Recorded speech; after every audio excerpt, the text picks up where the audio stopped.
The Out There channel. Please sub and share.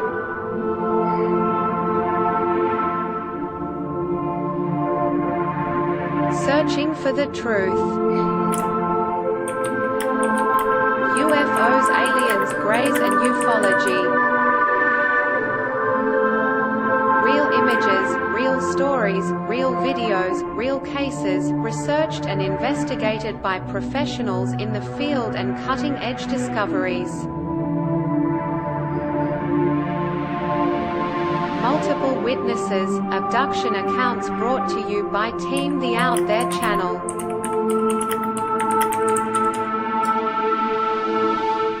Good to be back.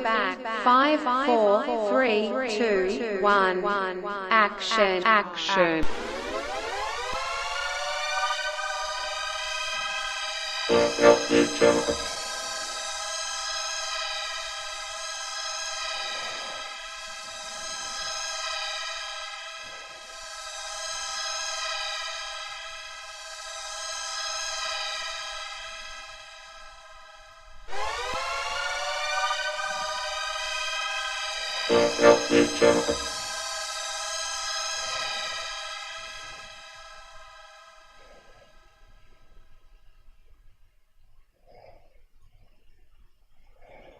Yo. So we got a few people. Literally a few people join us here. Oh man, it's been a hot few days again, I tell you. Sleep is very hard to do, even with the aircon going. I think we hit 31 the other day outside, so just trying to resize this a wee bit better here.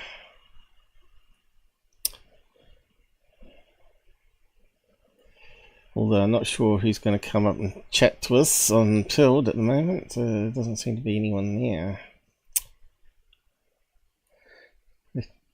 There we go. Mike, Shogun, how's it going? Is it working? Yeah.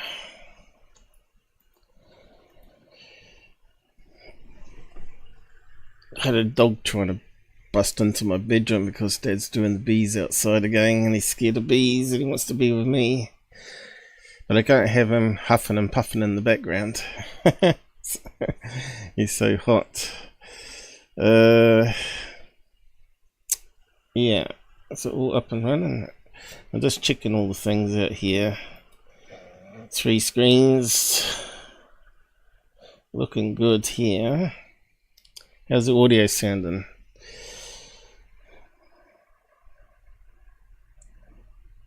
Freezing in Scotland. Those haggis I need to Let's pour party. out. Ooh, party time. And that means the battery's fully charged. It goes into Star Trek quotes when the battery's getting low.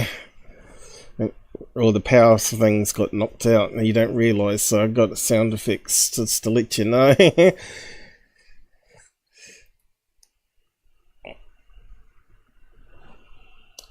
Yeah, well, you can keep the snow.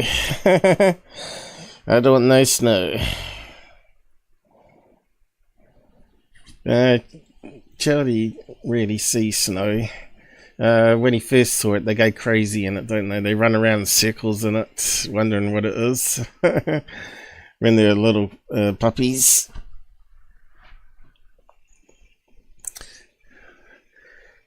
It's just like kids. Yeah, so Robert Farmer slipped over just before Christmas, I think it was, and he damaged his back. T12 fracture.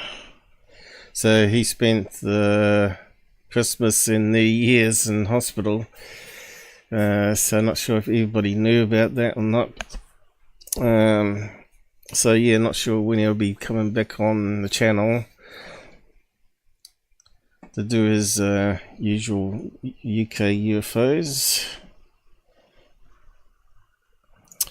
But he's got a back brace and he's on the mend at the moment. His dog had to go in the kennels, so it was for 2 weeks. He was in the kennels, and he was crazy when he saw his dad again.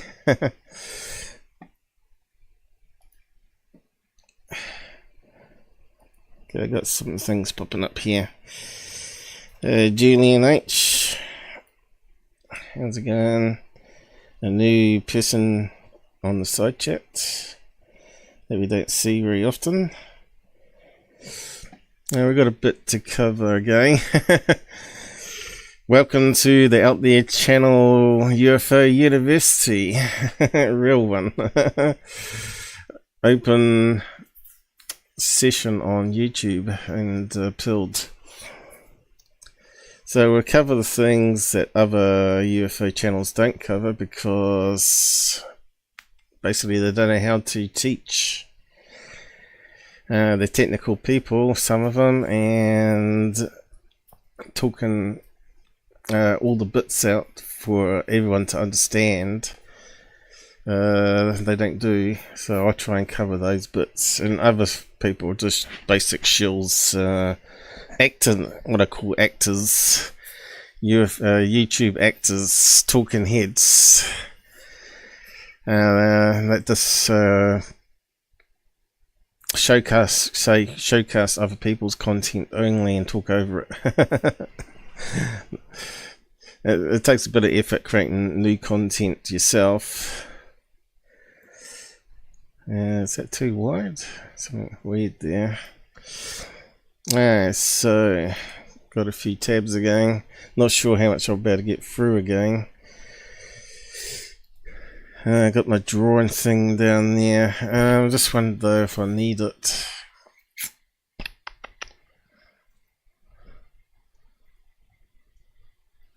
I suppose paint does come in handy.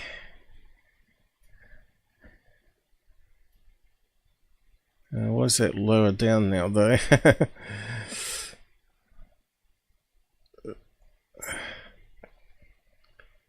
That's alright, I guess. Could use it as a background, I guess. If I need to. Okay, so yeah, let's kick it off. Is there anything I've forgotten? Oh right, yeah, the side comments. I forgot to do that. So what are we doing today? Why is it not coming up? Is it really lagging that much? CPU. Ah, got it finally. I won't be able to give away any more freebies until next month. 10 every month, and 5 each live or whatever. What's going on here? It's almost like we've got a button stuck down, I think. So all of Corbell's famous leaks to go over. And other shills. Unfortunate. Need to post up my web page. Put these updating actually.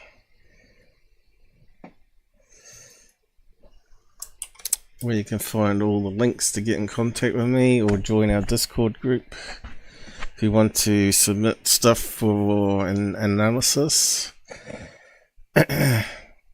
Or chip in your own analysis.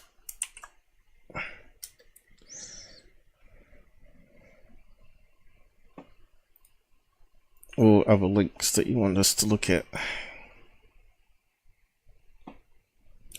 Let's pin it there.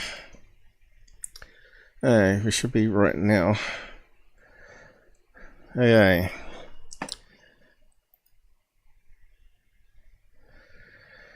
First up. Yeah, let's kick it off. UFOs over Volcano. UFOman. I think he's only put up one this week so far. That's this one here. So let's have a look at this one. I'll break it down for you. As you know, there's no such thing as volcano UFOs. It's all mundane stuff. Only shells like Hamey, my son, pushes it, and third phase of the moon. I don't think anyone else does, apart from UFOman. So those three top ones. Don't think even Tyler did much on volcano UFOs.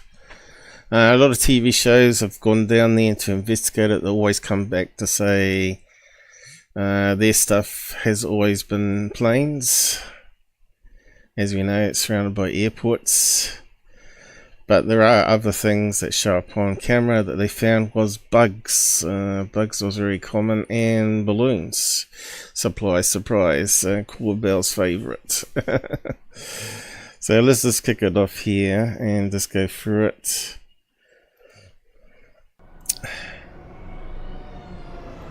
Just going to plus the intro.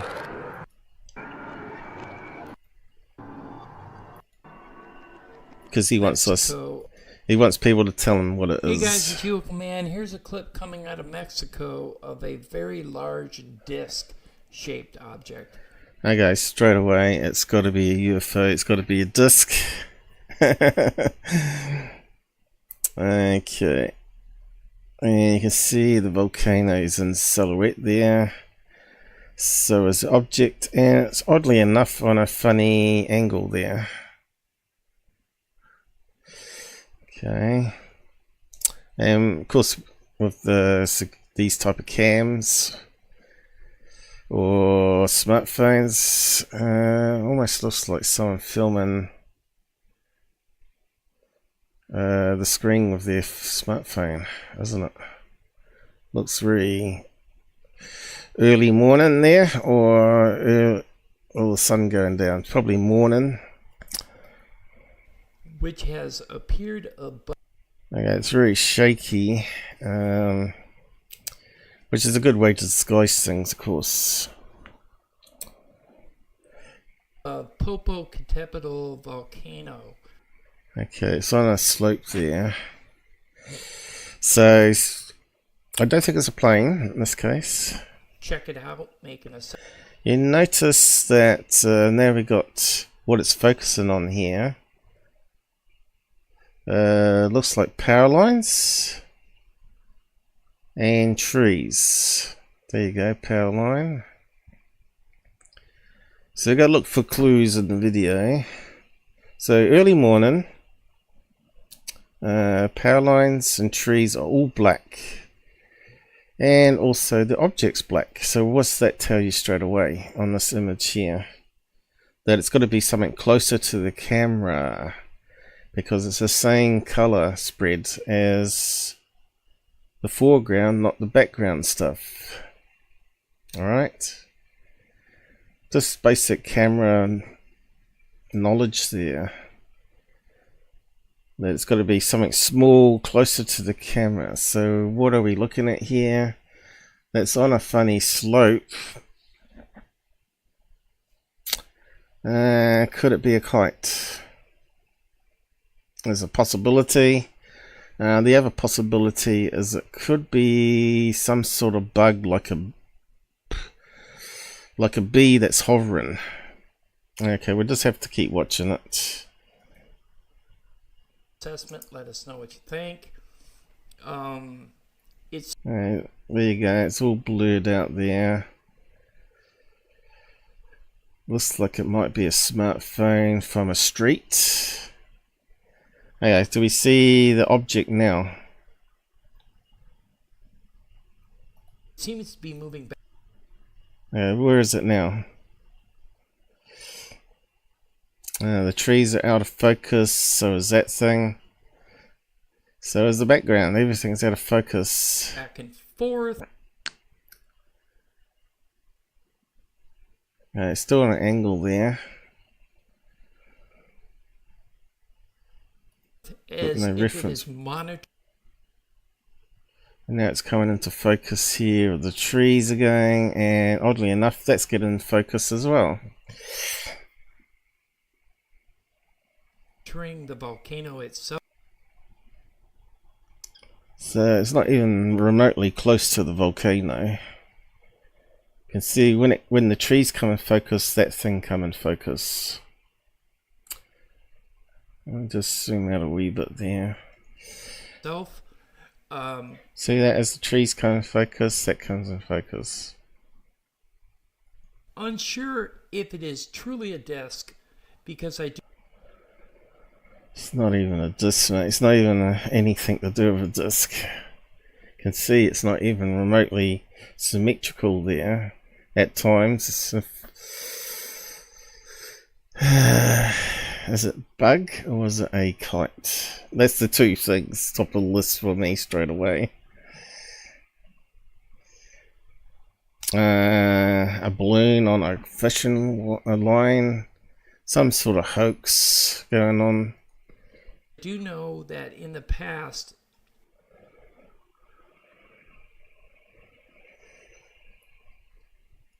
drones have been used to monitor volcanoes.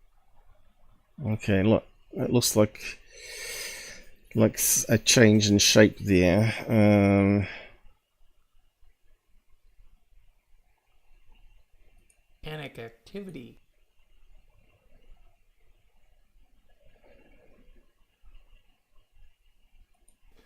Although this one, according to the videographer, exhibited no sound.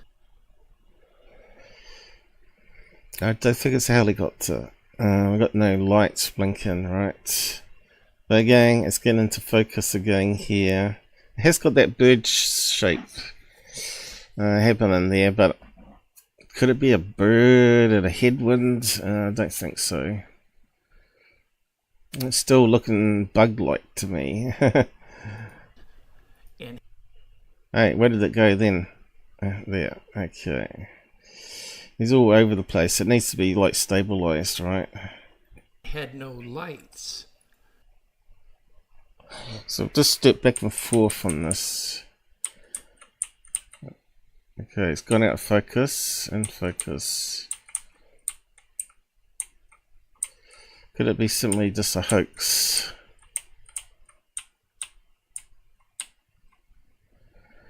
I don't think it's CGI, right? It's out of focus. The thing's out of focus there.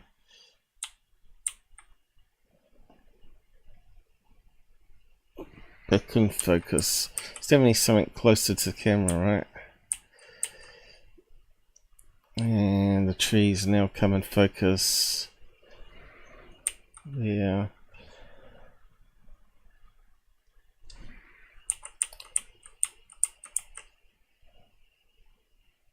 Out of focus. But motion blur at the same time.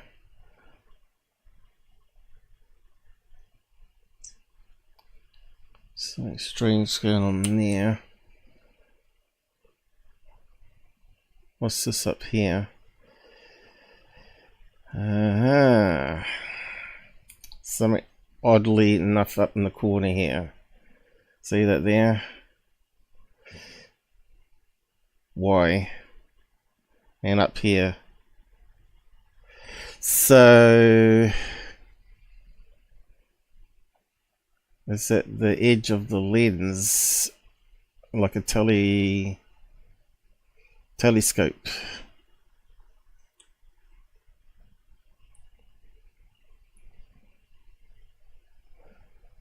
And look here, look what's going on there. Strange, isn't it? What's going on there?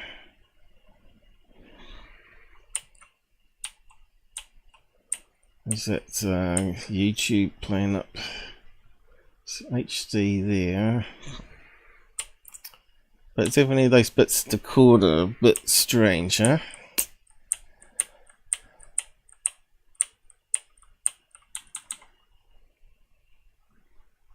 I don't see him down the bottom, so what's going on there with those strange bits? They're in focus, the rest of it's out of focus, and where's the object disappeared to?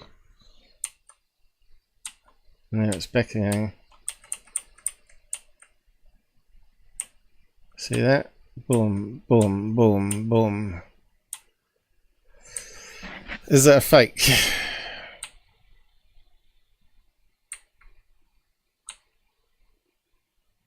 See, the UFO should be there, right? On that frame there. I've got two of them there.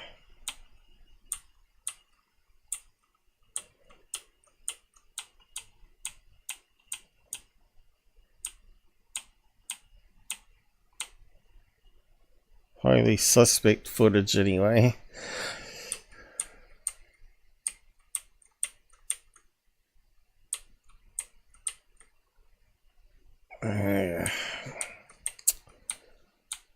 Something strange happened then.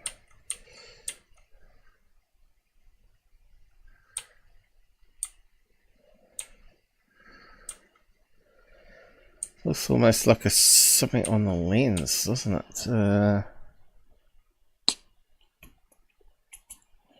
Or in front of the lens.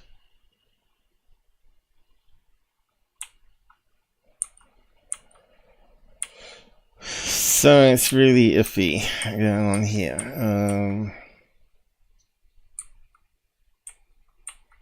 Those bits are in the corner always.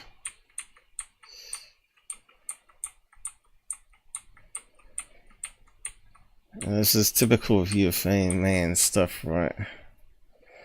So those bits are always in focus in the corner.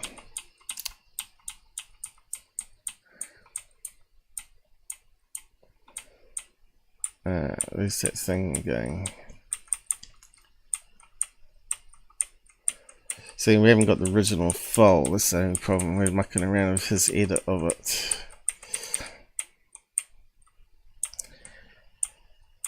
Not a UFO, nothing to do with aliens, right?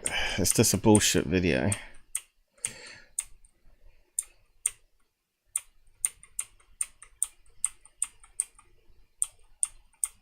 See, they've been there all that time, right? So many red flags. What's going on though? What am I missing? So what do you think down the side, guys? Julian's laughing his ass off. Obviously he's an ex-UFO man lover. Perhaps Dawn, yes. We got Shelly. She deleted the message, so I didn't get to see it.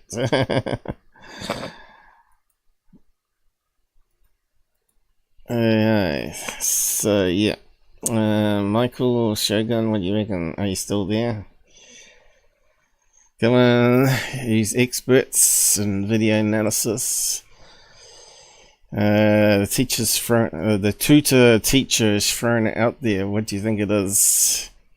Alright, because people mock me, right? So what do you reckon it is? Obviously some sort of hoax going on here, right?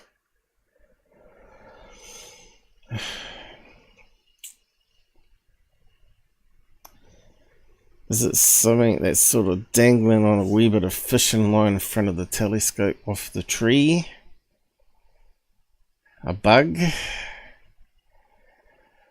And had no lights. So take a So a strange angle there. look at the upcoming. You notice how that seems to wobble. But this is definitely inconstant, these little bits in the corner. Couple still shots. One of them appears to look like the Bob Lazar sports model. Almost. This guy does a lot of shite. Now he's done it 50% soon, but we've still got the bits in the corner here. Is he making the fake? Still shot is an oval. So it does show signs of more. So is UFOman the fraud here?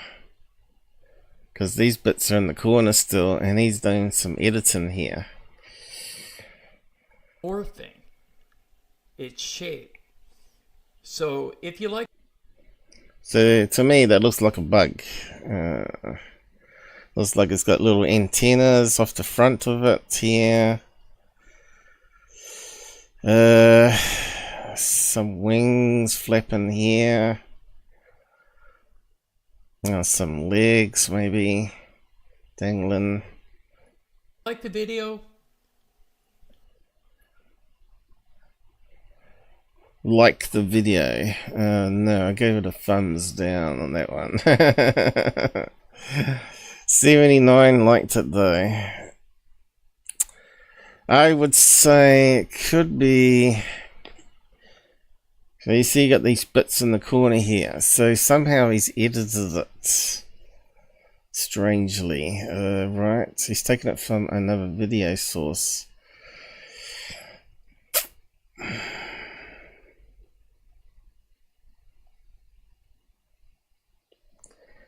Looks like it was done with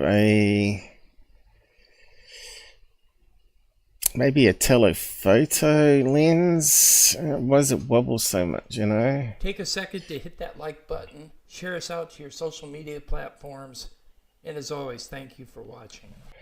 And he's filmed it with a smartphone off the telephoto. Could it be simply a bit of speck on the lens?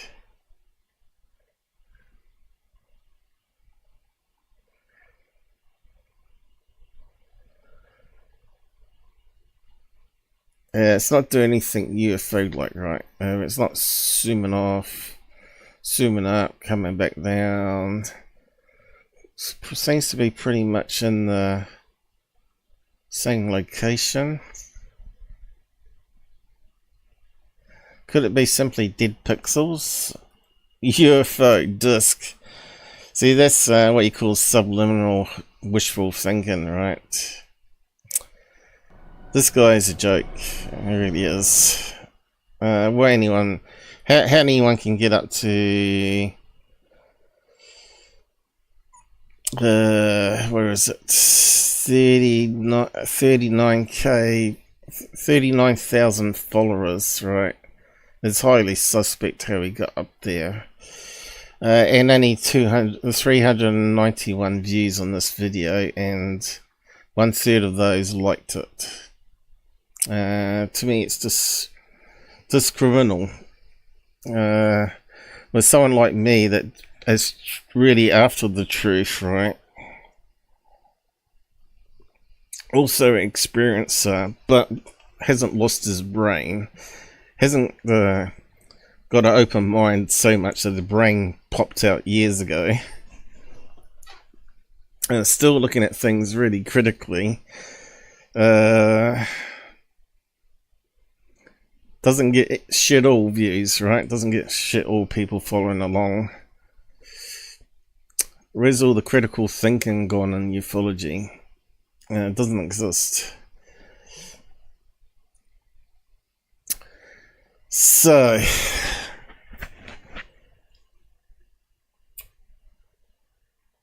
to me, it's sort of got the feel of a hoax here. We know the trees and foreground are the same darkness. And they're filming through the trees with a telephoto, I'm guessing. Probably one of those clip-on lenses on a smartphone, you know, the little... I'm thinking something like that. Let's see if we can find it. Clip-on lens smartphone. I'm thinking something in the line of this.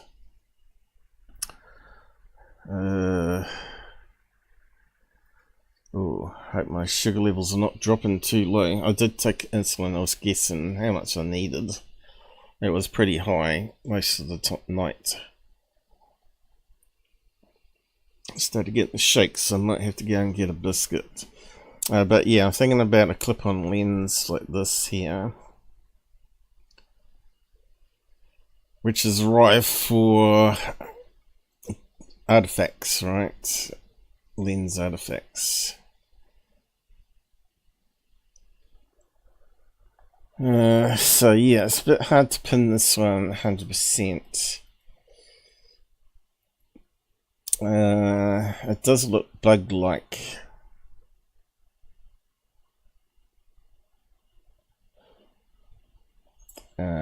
But it could be filling through trees.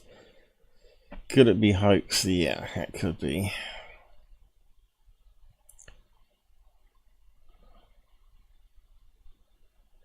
He's doing a digital zoom, so I think something strange going on here with his editing.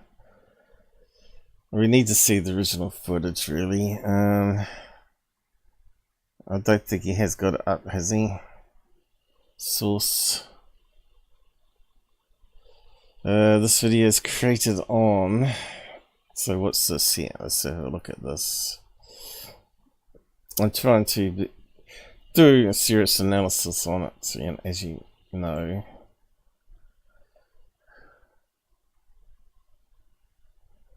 It's created on, so it's software, right? Copy cut, what is it? Is there something for a smartphone? Looks like it, doesn't it? TikTok. But yeah, it looks like I'm gonna have to go and grab a biscuit. I know when my sugar's gone below 5 and I'll lose my sight and I'll get the shakes, so I'll just have to come back in a minute. I'll just grab it and munch down a biscuit. But yeah, I'll just I'll leave it there. I'm probably gonna go with possibly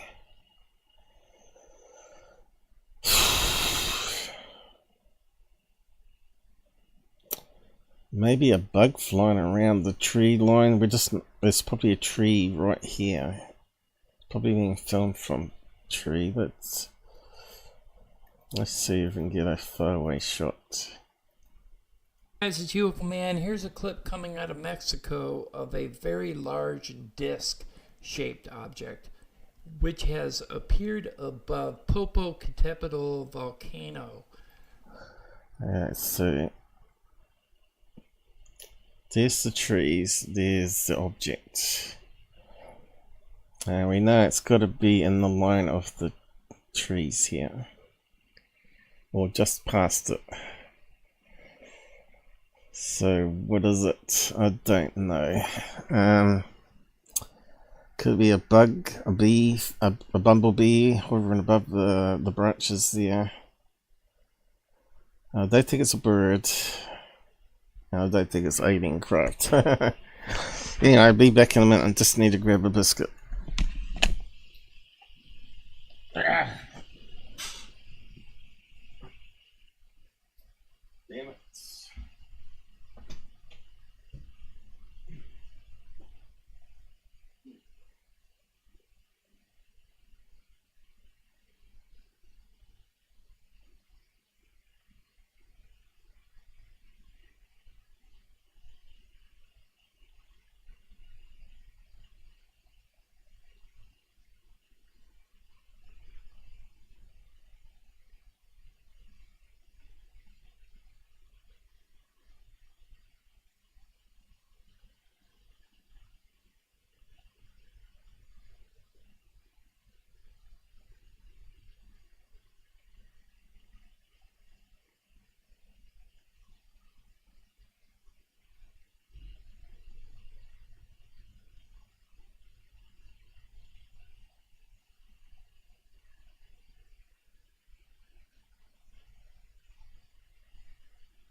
Right,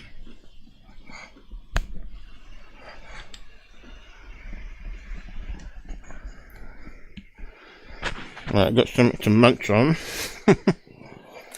I haven't had any breakfast or lunch, right? So I wasn't feeling too well this morning with the stomach. Check it out, make an assessment, let us know what you think.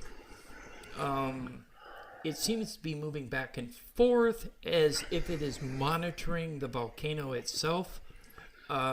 Unsure if it is truly a disk, because I do know that in the past, drones have been used to monitor volcanic activity, although this one, according to the videographer, exhibited no sound and had no lights. So take a look at the upcoming couple still shots. One of them appears to look like the Bob Lazar sports model almost, and the second still shot is an oval. So it does show signs of morphing its shape. So if you like the video, take a second to hit that like button, share us out to your social media platforms.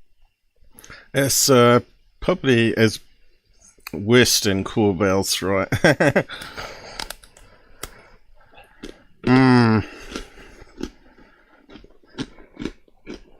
I've ginger nut, they're very crunchy, but they're full of sugar.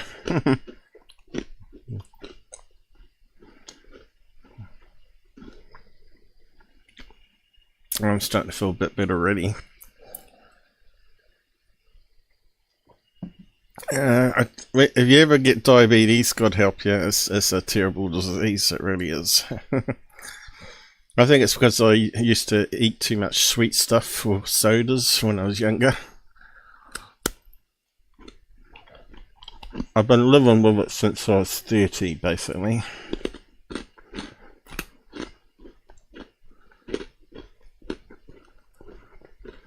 Yeah, it's really hard to keep it nice and balanced, it really is. And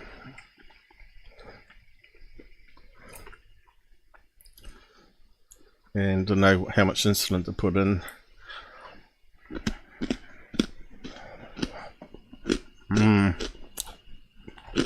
The Edding Gray is enjoying a biscuit. Shogun sorry, girl. donated £2 through Super Chat. Sugar addict. Hum. Yeah. I've got to get high again. High in sugar. It's better than the other drugs, being weed. How did you get diabetes? Now that's a mystery, isn't it? For me it's type 2, so...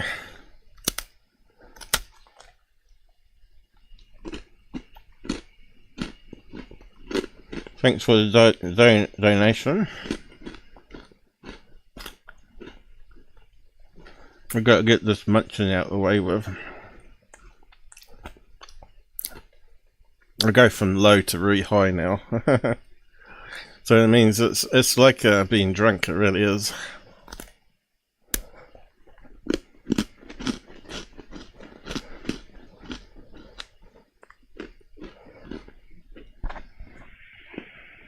I want to mute the mic so you don't hear me, but normally when I do that it goes wrong. If it's not the computer going wrong, it's me going wrong.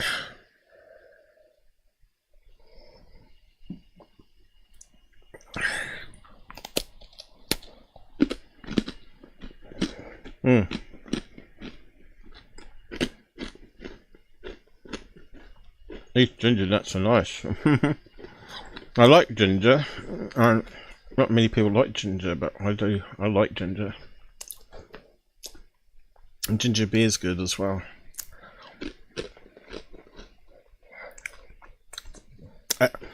That's probably why I like Chinese, because they use a lot of ginger in their meals, don't they? They got a combination of spices. The noodles with ginger and stuff. It's really nice. But it's really expensive here, so we don't get our original Chinese takeaways. It's because it's ridiculously pricey.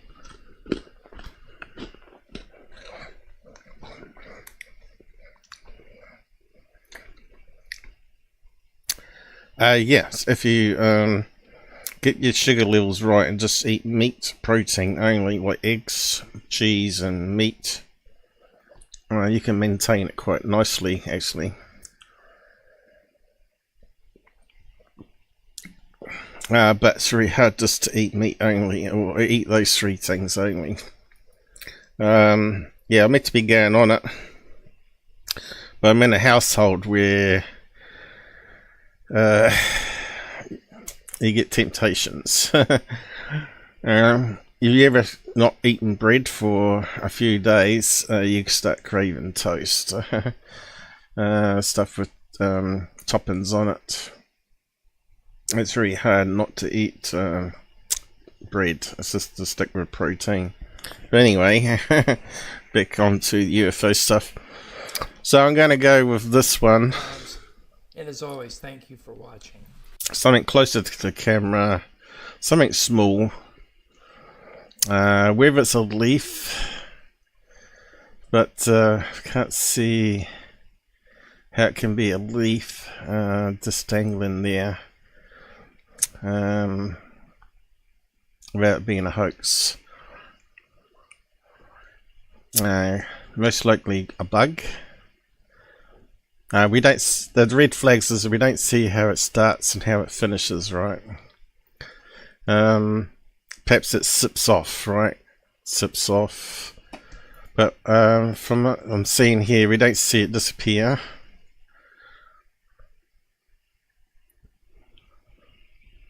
Now I'm thirsty, right, with the biscuits.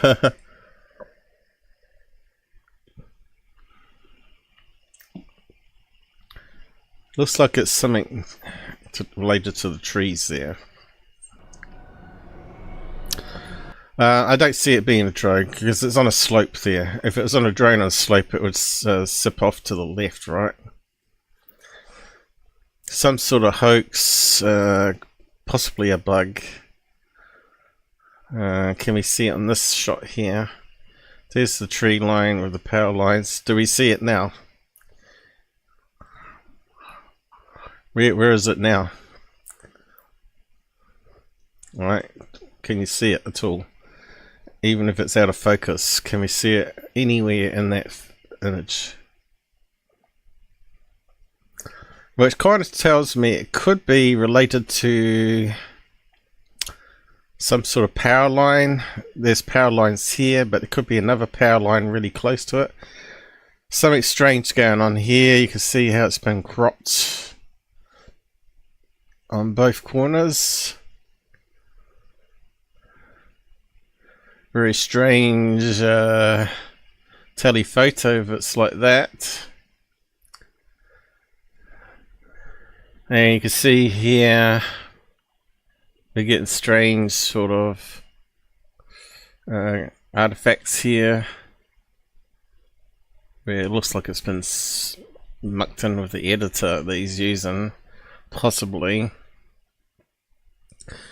So we need to see the proper full source to see if that's been mucked around with. But yeah, so where is it, guys? All the dark stuff's here. It should be in sort of a little speck here somewhere, shouldn't it? I just don't see it on that frame at all. So it could be a bird on a power line, but it have to be here. Have we got a power line? That's sort of blurred out. That's very close to us. Let's just step it. Next frame. Do we see it now? We don't, do we? So this is why it takes a long time to analyze videos, to do it properly, right? We've got to be careful that we're not being fooled. Try to pattern match it, can take a lot of time. But I can't see this so-called UFO at the moment.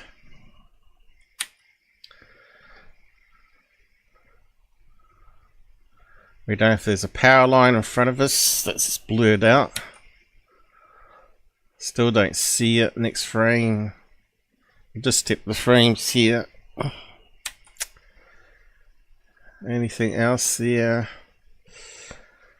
No, I don't see it still. So-called UFO hovering over the volcano. Next frame. Still nothing there.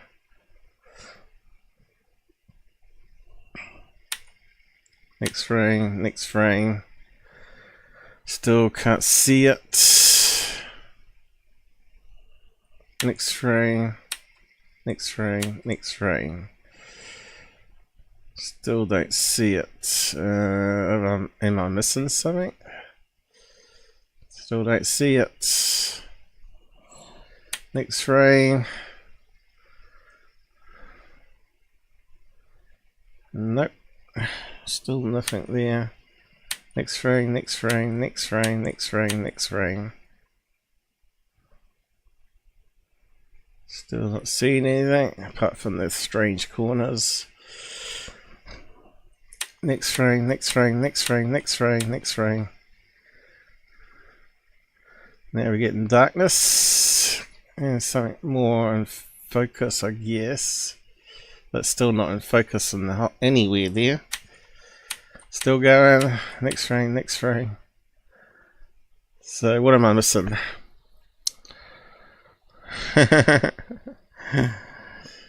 Yeah. Can't see. No bug, no bird.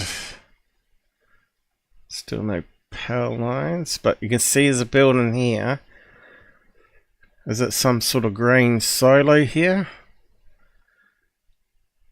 That has a power line that's going to come from the top here.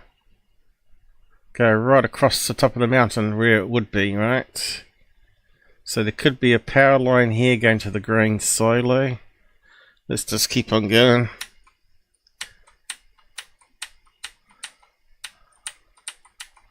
Still nothing there. Now he's zooming in. And it's out of focus. Now there could be something there now. But again, it does look like this could be something going along the top here. Like a power line. So I think it's looking more like it's going to be a bird sitting on a power line going to that top of the silo. So yeah, it's going to be some sort of hoax. Or someone was just filming the mountain and someone just grabbed it and turned it into a hoax.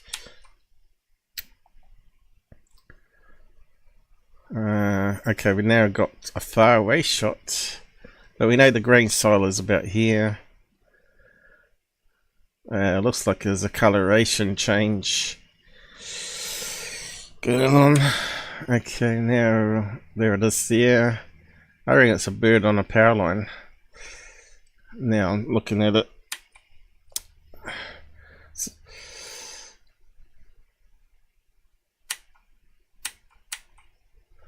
Now mucking around with zooming in. What's going on? Nice.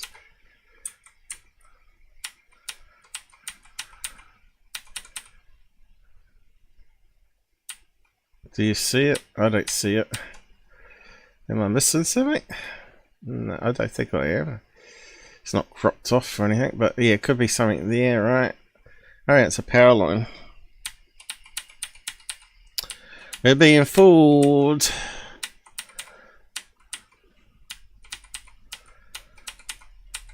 It's taken more time to analyze this one than it is the Corbell one. So there it is there. It still looks like it could be a power line that we're not quite seeing because it's out of focus. I'm just going through all the frames here. So you're going to hear me clicking. There it is there, still above the mountain there. But it's in the background. Seems to be out of focus, but the whole thing's out of focus. Power lines are out of focus. Why is it wobbling all over the place?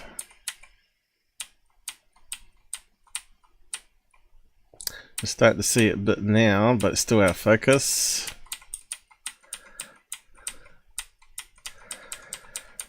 Some sort of disco UFO, man. Nah. So this is what really makes me angry in UFO field, that people put up this kind of garbage all the time. It just ruins the field for the credible stuff that's happening out there. And it's just making money for them. Even if they claim they're not making money, they're getting all these views, they're getting all the attention, and it's giving the people the wrong idea. It just makes me really, really angry all the time. And how anyone can be friends with a guy like this that believes everything that he's seen as a UFO. He's got to be shilling, as far as I'm concerned. He can't be that stupid. No one can be this stupid their whole life, you know. It just makes me really angry. You know how people go out and punch the astronaut punched someone in the face for being stupid, saying swear on a Bible, annoying the guy to hell. This is the kind of guy that would have a Bible and going up and annoy people. So I think there's something on a power line. And you can see it's got terrible editing. It's got roll and shutter errors there. You can see how it goes blocky, and where it looks like it's been cut. You know, here's another example. Plus he's using some sort of crappy software to edit it. It's just unsure if it is. Yeah, so whether he's done the editing here or the guy's finally now zoomed in a bit. But this is a bird on a power line.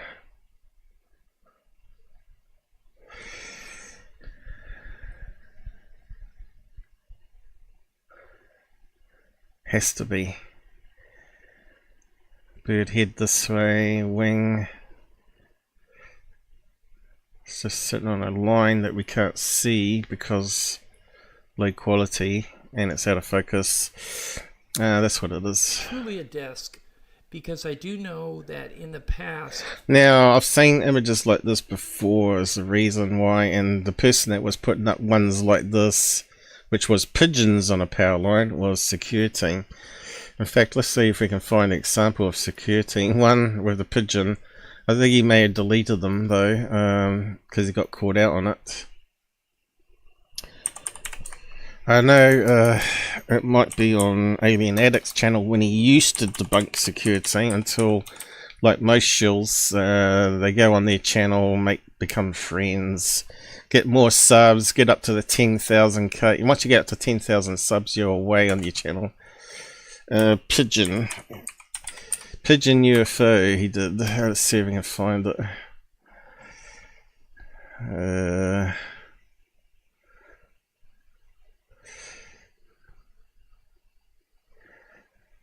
Probably won't be able to find it very quickly, but if you've followed me for years, you'll know the famous pigeon video.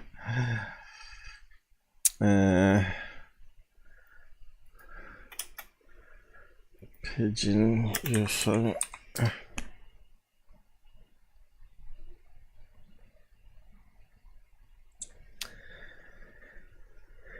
Arctic. He's still searchable. See how he's searchable, but if we searched in our names, we wouldn't find any of our stuff. But yeah, all the shells are searchable. But we can't get the pigeon one. All the other crap. Mr. MBB, he's another shell. All these shells make good money because people keep going and watch them. Nah, pigeon's not coming up. Bit of a shame. Oh.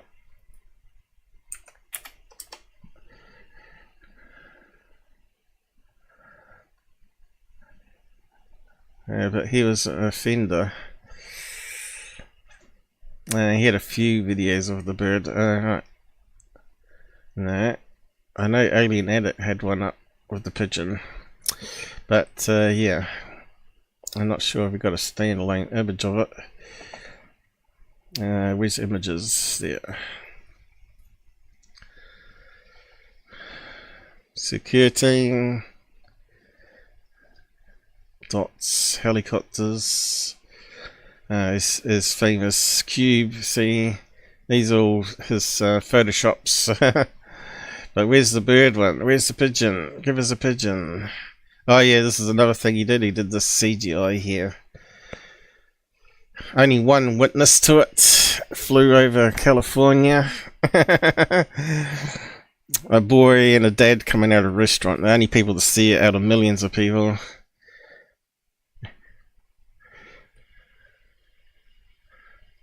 Yeah. Oh, this one. Yeah, this right. This is a shoe on a power line. That's the shoe one, and he added some CGI to it. So he found this image here, and then he animated it. So there's actually a power line here, and someone's thrown up like a running shoe on the power line. It's just dangling off laces or whatever. He's also got another one, a fishing line. Another one was a fishing line. But yeah, what happened to the pigeon one? The pigeon one's really cool. Damn it.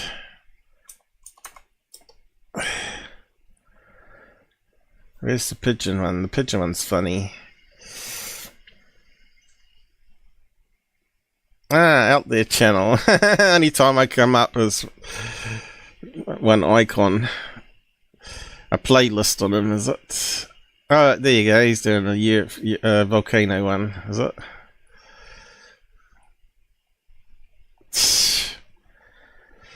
Yeah, I think I've scared him off. I haven't seen him lately. Anyway, you just have to take my word. We got the shoe one. We haven't got the pigeon one. But yeah, might Alien Addict ask him for the pigeon one because he did a really funny debunk on it. He's probably removed him off his channel because when you debunk, you lose subs, right? Anyway, let's have a quick look at the comments and move on to the Corbell stuff. We got lots to cover. Drones are not the size of a single-story house. So these people don't have an idea of perception of field of view, right? And parallaxing and you got to remember we're photographing a 3D world and a 2D image, so there's no way we can just justify distance unless there's a person standing in front of the bug, right? I mean, standing behind, so we know how tall the person is. We can estimate the size of the object. So that's the sort of thing you need. And still, it's guesswork, right? Because even that can be tricked.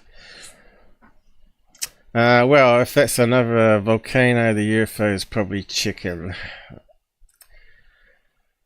Disc, yeah, drone. So they think it's a drone, but it's not a drone. It can't be a drone on that angle because it'd zoom off because of the G-forces, right? The propellers.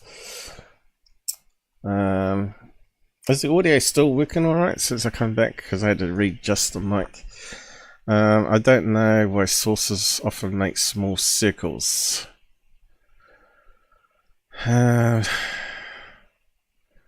Anyone else call it out? Great video. Good video. Oh, Gabba Beast, cool video. We didn't get anywhere with Gabba, did we? The UFO is probably morphing because the videographer can't afford a tripod. Now Paul is going to spend 1 hour looking for balloons on Google Images to make a video about you. Ha ha ha, Paul is a hack. Apparently I'm a hack, guys. So this is the kind of mentality we have to deal with in this field. At least I got integrity, I got morals. A hack. A guy that's got qualifications and he's got 0 qualifications. He's calling me a hack. Unbelievable. People should be glad I'm in this field, exposing this crap. So they can't attack my debunks, right? They can't say, oh, I'm totally wrong on my debunks. So they just do a character attack and say, oh, that guy's a hack. I know. So I'm going to go with that being a bird on a power line, and that's why it's moving around so much, just to hide the fact what it really is there. Keep it out of focus. Moving on. Shame about Gabba. I thought we had him coming out of the rabbit hole at one stage and actually understanding the technology that he's using and solving his own things, right?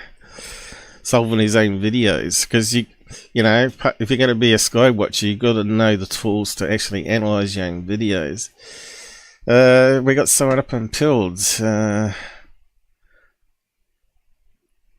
Ben off what? Ben Lurkin. Welcome. You're the first person on Pilled.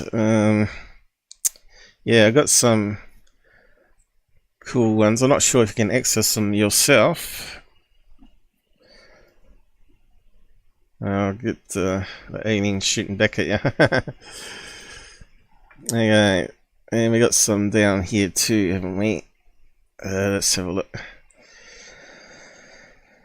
We got the alien grey, and we got the man in black, and we got the kiwi. There we go. And they're not as good, are they? They're just crappy compared. They're the same images, just scaled down, you know. Why is it not scrolling down here, though? I find that with Pilled. Alright, you got to be up there. Okay. They got some sort of JavaScript there. So that's... See, it's the same size writing, just larger emojis. Kind of stupid having little tiny ones. It's not the same, is it? It's just crap. Anyway. We don't like Google. Yeah. Google ruins us. We've got GUFONI there. Speaking of Google, I did actually post up something on Google here. So they took down a video of mine from 2017. I can't remember what month it was now, but quite a long time ago. Update. After a thorough review of our policy, unfortunately your video won't be reinstated. So they simply removed it and gave me a community strike, which is not a real strike. Because they changed the community rules since I made that video, where you're not allowed to recommend stuff they class as medical advice.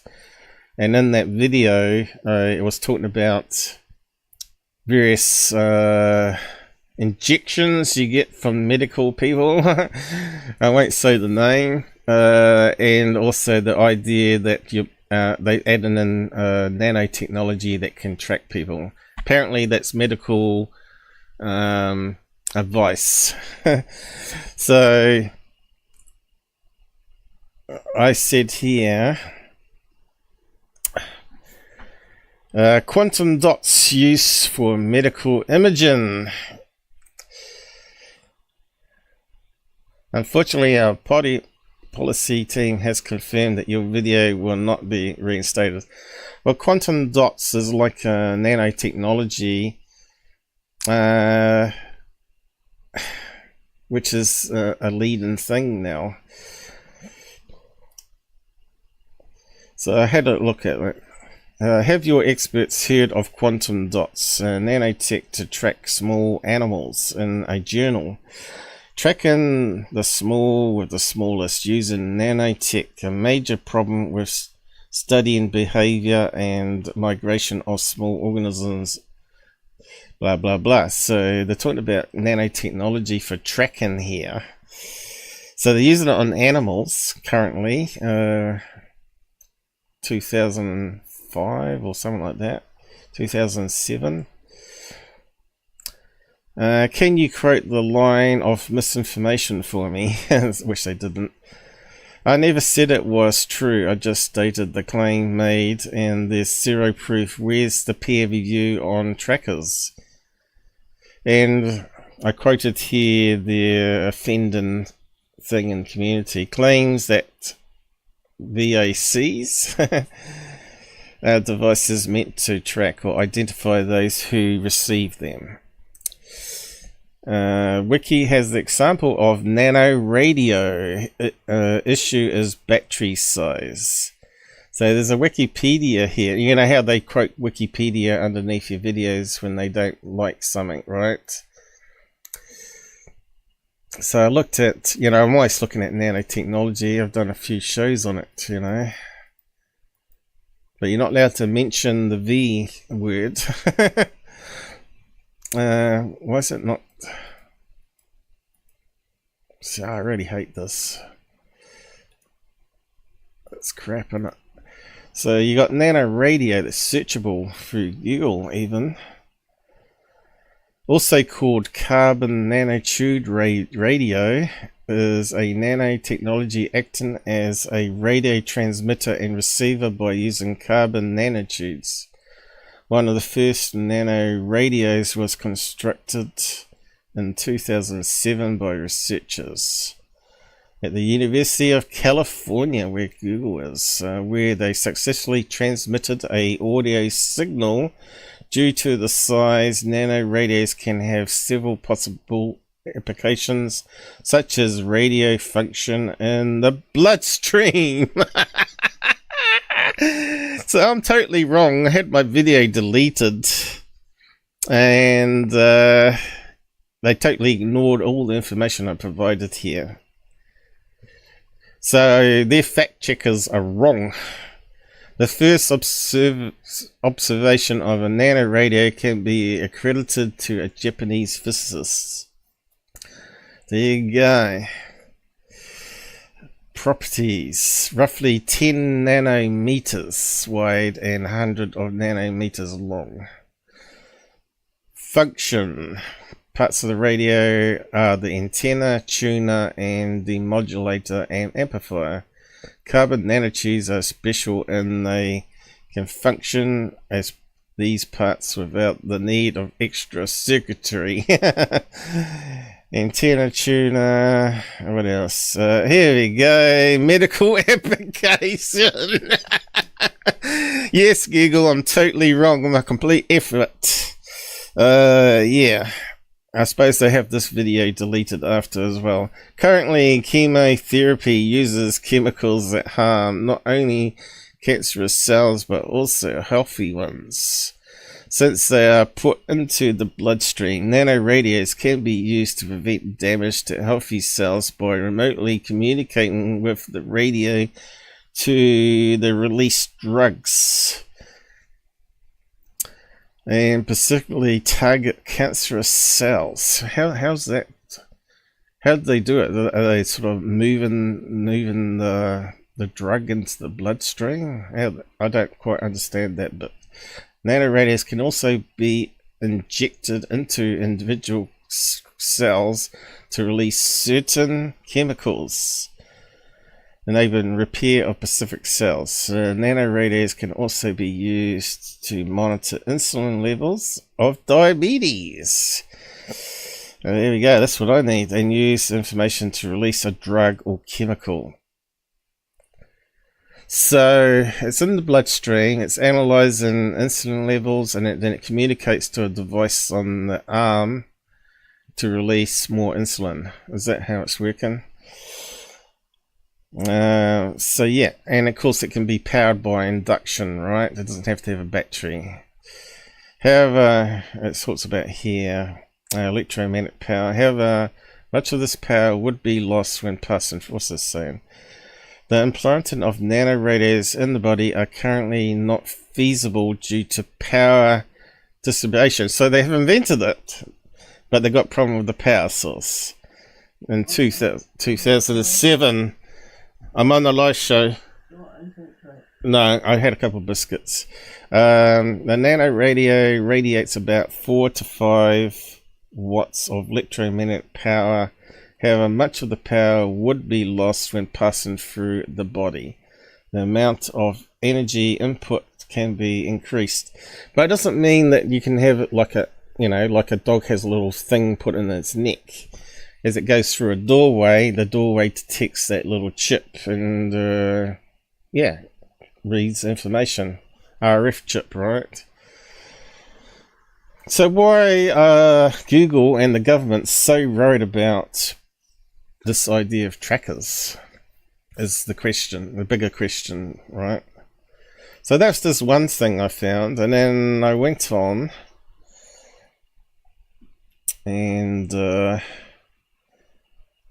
this is back in 2007. My episode was 2019, and there's now nano batteries. So here we go, we've got nano batteries. Is this illegal to talk about this stuff? Well, it's on Wikipedia, it's searchable, it's public domain, and it's searchable via Google. Their fact checkers need fact checking, don't they? So this is peeing me off, this squirrely thing. Nano batteries, here we go. Also fabricated batteries employing technology at the nanoscale, particles that measure less than 100 nanometers. These batteries may be nano in size or may use nanotechnology and a macro scale battery. Nanoscale batteries can be combined and function as a blah blah blah.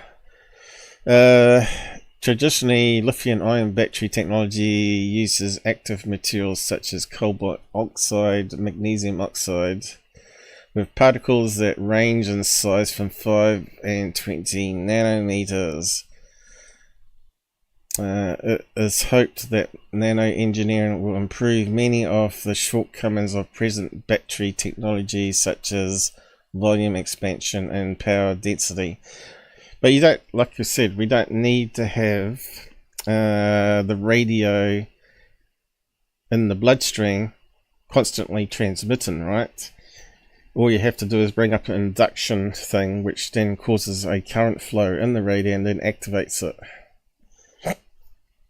But yeah, tracking people from satellite with that, unlikely, but technology is always advancing, so who knows? They might have like a base station on the ground where people are walking around and that transmits the data up to the satellite and then to the government or whatever. But it's not medical information, is it? You know, like Alex Jones, they went after him, you know, but everything with Alex Jones, it was conspiracy. He had to get something right. So yeah, I've presented my case there, and they still ignored it, right? But anyway, I think I'm in the right, they're in the wrong. And it was only like 20 seconds or something. And this is the thing I got, wasn't it? It was called Your Content Wednesday Live Show Targeted Individuals. I thought that might have been the problem, was I was talking about target individuals. Us in the UFO community are often targeted, right? And it had the other debunk initial look at that Puerto Rico fire balloons one, which I debunked. So it's a long time ago. If you agree, appeal here. So I appealed it. 5 minutes later, they rejected it with this here. We have reviewed your appeal for the following. Blah, blah, blah.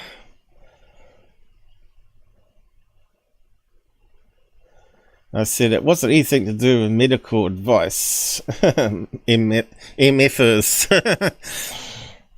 Karma is a bitch. I can't wait to see what comes your way, Google. Anyway, I was really angry. because I know I'm correct. Anyway. And I actually did say down here, somewhere, if in 5 years it turns out I'm absolutely correct, will you give me $1 million for basically embarrassing me by taking away my episode and damaging my channel? I must admit, since I had that community thing on me, that my traffic's died right off again. But anyway, what can you do about it? Right, I'll just post a link to it actually, so if you want to swear at them, you can if you want. Pull targeted by Google. So I'm going to call it. In fact, I'm surprised they haven't cut my stream off by now.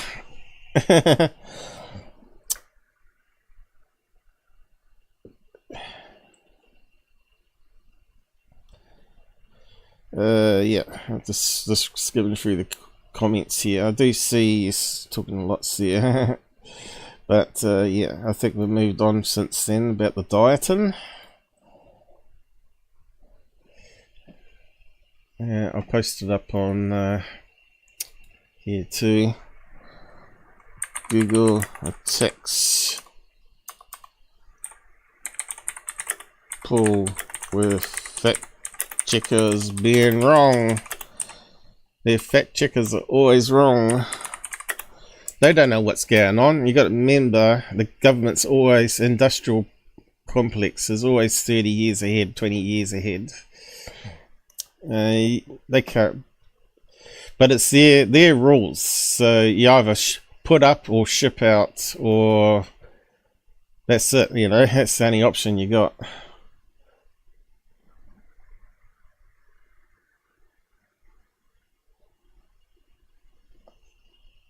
What happened there? Too many tabs here going wrong. Is that the same thing? No, that was that one there. Anyway, just close that one down. And that's my little rant over with. But yeah, what I had to do is I re-edited the episode, took out all the targeted stuff and put up the UFO debunk separately. Just more effort. But I still got that episode up in full on all the alt media out there that aren't picky like this. Not, yeah, it should be free speech anyway. You can say whatever you like. That there's you see females as kangaroos walking down the street. You can say it. It might be totally wrong, but you shouldn't be penalised for saying that, should you? This is where it's all wrong. Free speech should be free speech, but they've put limitations on free speech, so it can't be this hate speech now. But if you don't want to hear the hate speech, then you don't go and watch those people. You know, why should you have a nanny state that always does that, you know? Oh, it's all about the children. You can't have the children going to these sites and hearing this horrible stuff. Well, again, it's nanny state, you know. Do you let the kids run around and fall over and make up their own choices on what religion they want? Yeah, you do normally, don't you? Unless you're part of the cult itself, where you want that children to grow up being a Catholic or Muslim or whatever. But in my family, it says, you go out there, make up your own mind. We don't care if you're going to be religious or not. That's what you call freedom. That's how it should be. You should be able to make up your own mind what you want to do in your life, and not be governed by what the government and Google wants you to be. Anyway, I just get really, really angry. You know, angry at these shills that Google promotes and makes lots of money with them and destroys a really credible field. And they do this kind of shit on me as well. So yeah, we've got some other comments I've posted over the time. Okay, so this was Corbell heading into the Corbell world. And this is some sort of clip from his documentary that he put up the crappy UFO videos on. My name is Mick Corbell. I've been following this UFO thing for quite some time. I'm not a crazy And we've got to be careful of these ones because they add music and copyright bits. person. I'm a normal person. I really just need to know, is there a way that you might be able to give me a briefing and basically tell me the landscape of this world so that I can understand it just a little bit better? And he's got that music. I shouldn't use that music, guys.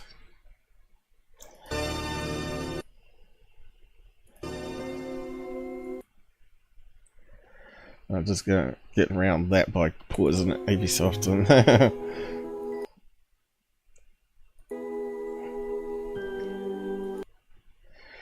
They do this on purpose, of course, with music, right? Look at this clown. Disinformation agent making millions of dollars, where the rest of us are angry at it.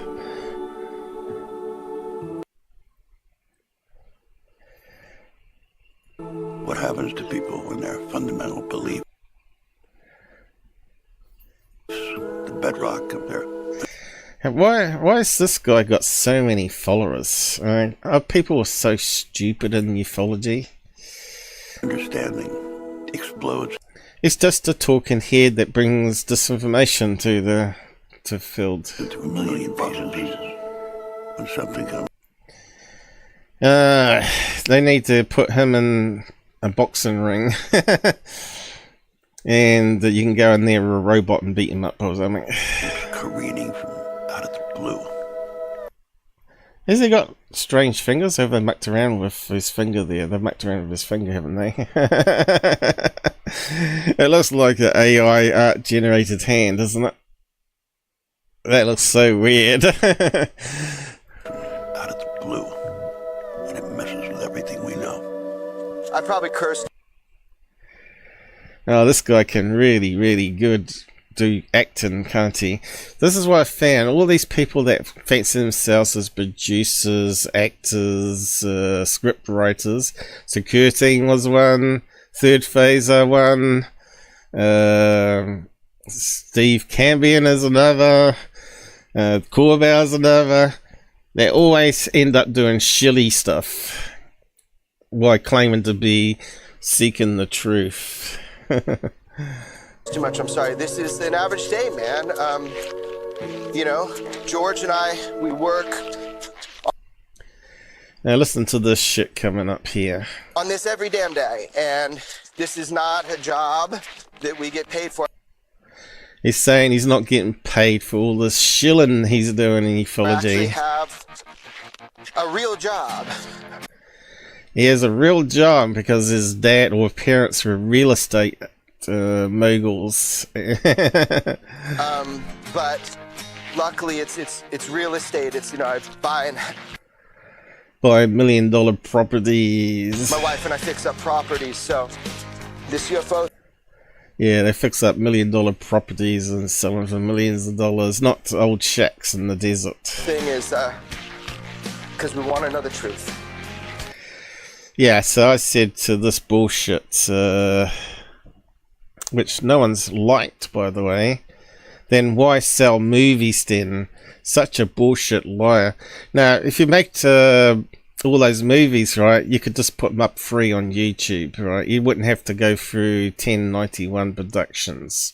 So, I don't know. I see this as total bullshit. Why can't other people see this as total bullshit? Anyway, I'll post that one up. Again, I'm so angry. Corbell.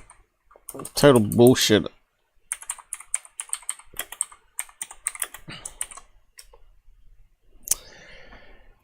But yeah, I'm just bringing you all the good bits. I think we're going to need maybe do another show tomorrow. That's right. But anyway, Probably be too tired. Twitter, Corbell, liar.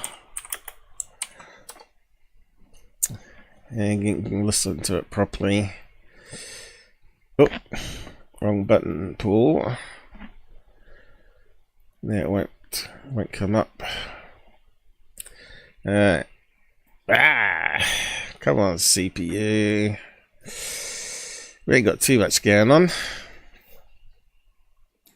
Get rid of some of these tabs and it won't be so problematic.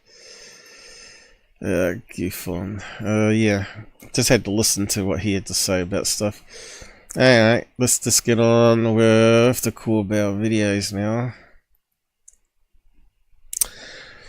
So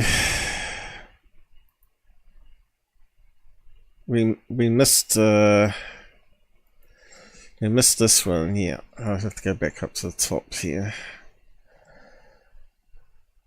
This is on Metabunk. We missed this one here. They're calling the Chandelier UFO, and it's not actually a video, it's just a still image from, again, some sort of military surveillance, right?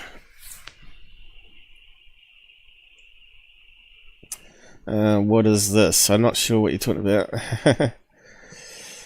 But yeah, maybe clarify your comment there a wee bit. But yeah, apparently Corbell is saying this is a UFO, guys, because he's saying that's the target here of the overlay. If you go up here, you can see all the overlaid information, angle looking up, all the zoom level. But this thing here is claimed as a UFO. So looking at this, Mick West has pointed out that it's actually got a smoke trail after it, and looking at this image here, claiming it to be a UFO is just ridiculous. As you know, we're quite used to glare flares, you know, flaring from the camera. It kind of looks like it could be like some sort of targeting overlay or some camera artifact, internal reflections. And in this case, it's what they call a diffraction pattern. So I'll just explain all that. So what is a diffraction pattern? You might have heard of the double slit experiment, where light interferes with itself. With a particle, it's a particle and a wave at the same time, right? So when you look at stars in the sky or bright light, you can get these interference patterns where it amplifies the light in the wave, and the troughs it cancels out, so you get these black bands. So what's the explanation? Is the interference or bending of waves around the corners of an obstacle or through an aperture in the region of geometric shadow. So obviously it can be done with water waves as well, but also light waves, and it talks about how the light comes in through a pinhole. But yeah, if you got like two holes, it creates these patterns, and of course what we're seeing in this here looks like some sort of interference pattern inside the instrument that they're using. Let's see what else they got here. So double slit experiment, right, showing you how light approaches two pinholes and then goes through the slit in a different angle, and then it creates these patterns by adding and subtracting bits. Alright, and here's one very similar to what we're seeing in this particular video here with the cross. They've got an example here of diffraction pattern where you can see it's got the cross here and also these bits in the corners, right? I don't know if there's anything better they've got here.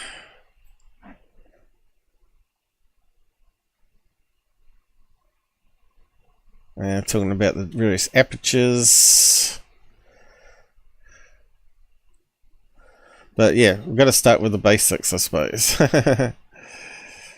So people first of all have to understand what diffraction is. I believe Mick West didn't explain it, so I'll just add it into my presentation here. Have a look at the images yourself if you want. What is diffraction? So we understand all the bits first, and then we'll just break it down from there.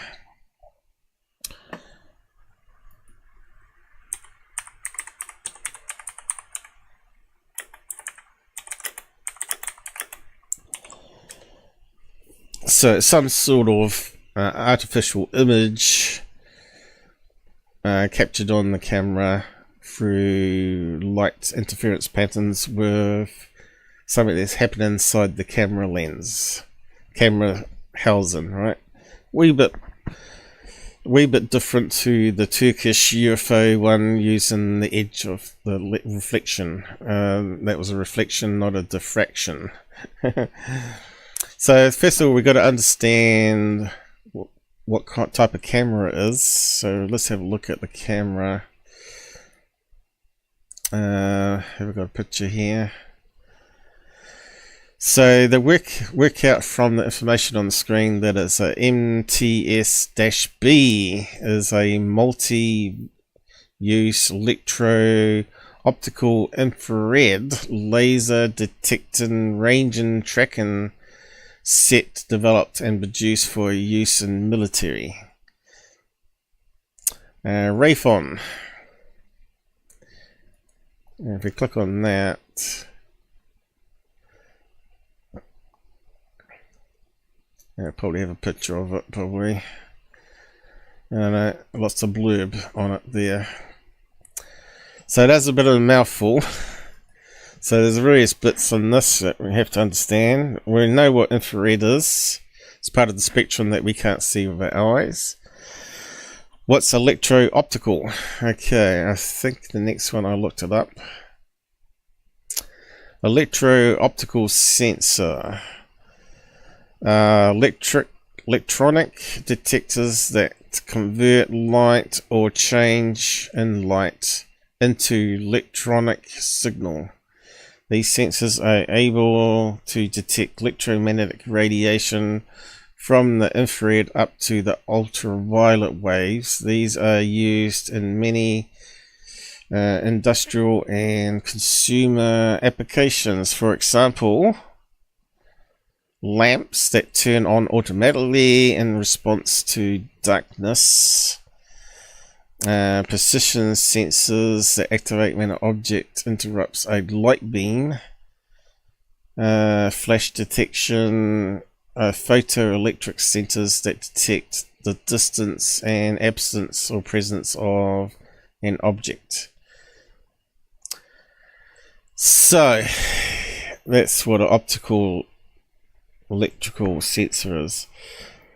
So yeah, detects light and creates a electron flow.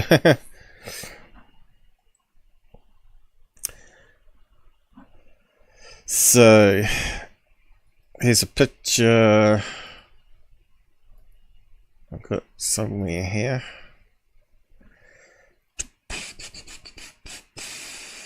Not that one. Thought I had a picture of it. Let me just get an image up here. So this is the device. You can see it's a fairly big camera. It's got a big opening, so it can, as you know, the bigger the opening on the front of the camera, the more light you got coming in, the more faint things you can see. So the bigger the telescope, the more light you can capture and direct to the sensor, right? So that's why it's fairly big. And also it wants to detect very faint things further away sooner, obviously, and also have laser ranging added to it. So they fire a laser at a target, it bounces back and it detects that as well and overlays it and all that sort of stuff. But we need to see what's inside it, obviously, to see how the image is artificially made. I'm not sure if we've got any on this one here, close-ups of inside, but Mick West has Mick West's helpers on his webpage has found some images and posted it on his page.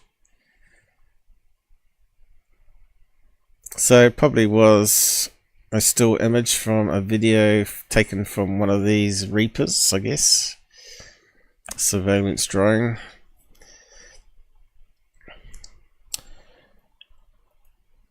And let's go back to Metabunk.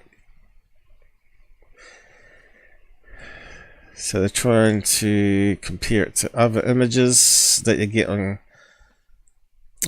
targeting cameras, and you can see they have various different patterns depending on the camera and what's inside it.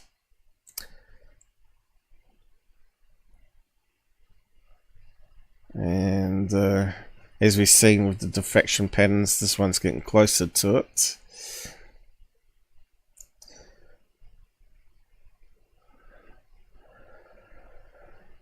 And I think they got a close-up of it here somewhere. Here's another image. It looks very similar again. Taken from the video by the looks of it. Showing these strange lines and very strange patterns. It looks like a snowflake. Ah, there we go. They got a close-up of the camera. And you can see it's not like a normal camera. It's more like a telescope. It's got a mirror behind here. It's got an opening here where the sensor is. And it's got struts or veins, as they call it, or rods that goes to another reflector in the middle. So all the light goes in here. And then because of it's a parabolic dish, so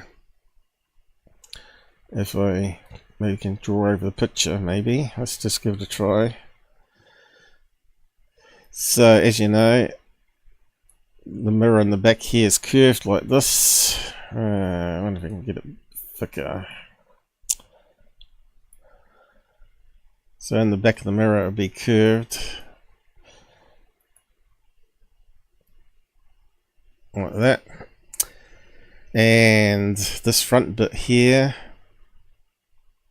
will be there, right? And it's got its little struts keeping it in place.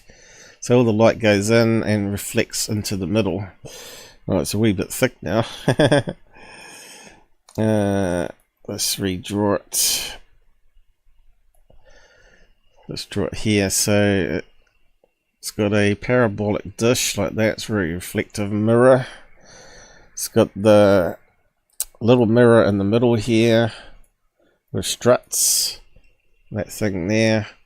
So all the light goes in, bounces to the middle here because of the angles. And then it bounces back to the sensor, which is that little hole there.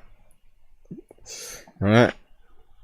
So it's got a big opening to collect a lot more light, and then it can focus it onto the sensor through the middle bit there. That's how it works. And if you have a look at some telescopes, that's more like a telescope. So here's some examples of telescopes with the sensor bit and vanes. Right, talks about all the bits and pieces in there. Reflection of primary mirror. We've got clips on the end. So all these struts that go across here, they call it spider vanes there. Cause the interference pattern, right? Because light's going to come in and it will bounce off the rods going down. So once you start understanding how it all works, it kind of makes more sense. So you got little struts here, which you can't quite see on that image there. Light comes in, will either be absorbed or bounce back to the mirror. And of course what happens is you've got light coming in all different angles, and of course causes the light to interfere with itself and create those bands of light, of dark and stuff. And in this case, because of the rods having little curvatures in it, that forms that little snowflake picture instead. I'm not sure if we've got an example of it.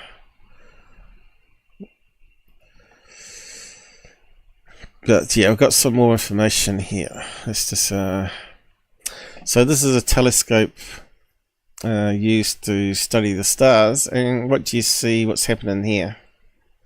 Exactly the same as in that Corbell UFO one, where the struts are, the vanes. You get these long streaks happening. That's because, like I was saying, light's reflecting off the rods, and then it's amplifying up, concentrating all the light in those areas, and you're getting what's known as lens flare.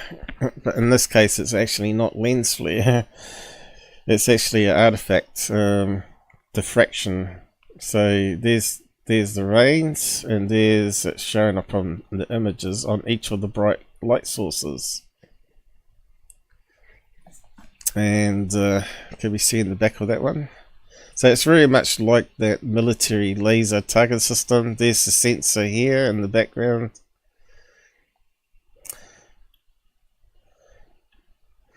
So how can they get around that? They've tried various vane designs where they can have the thing and have very thin cables going to it, you know.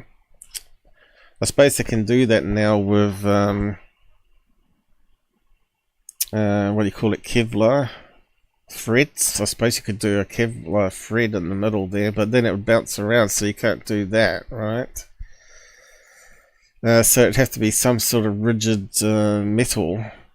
But they've got one with a single thing holding it up, creates a single line.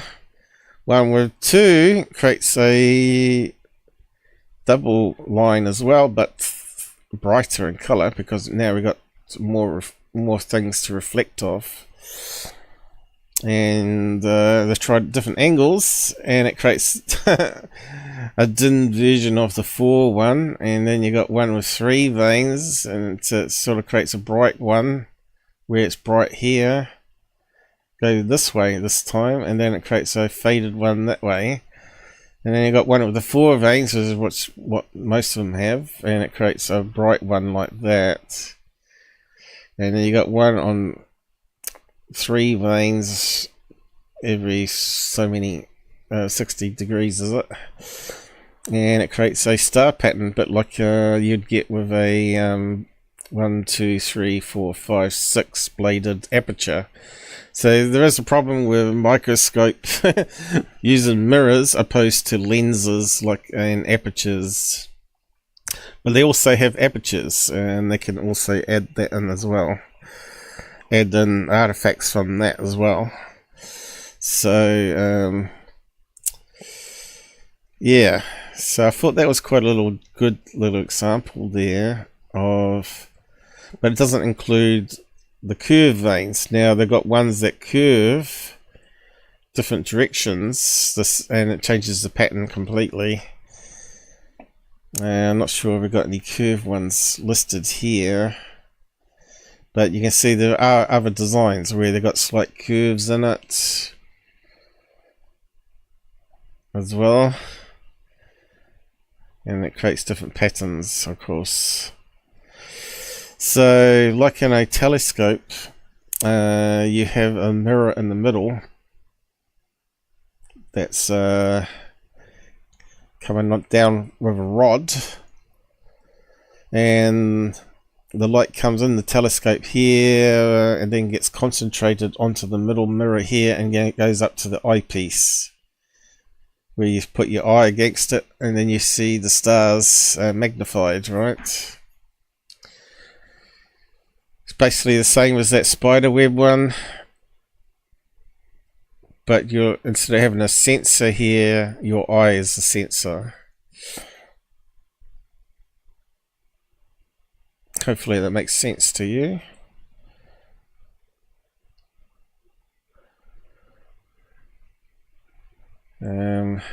Oh, look at this one. And it creates a crazy pattern like that instead. Yeah, so I'm not sure how they'd get around that. There's always going to be artifacts, right? Every time you got a rod, you're going to get the reflections. There's one with the curved blades in it. And here's some examples where they use a round one in the middle. And they have the thing in the middle there. But you can see they all create artifacts in different patterns. That one there creates like a ring pattern going outwards. That one creates the star shape. And so on. And that was a search I did. What was it called now? How a telescope use mirror via mirror veins. That's what I typed in the search for it.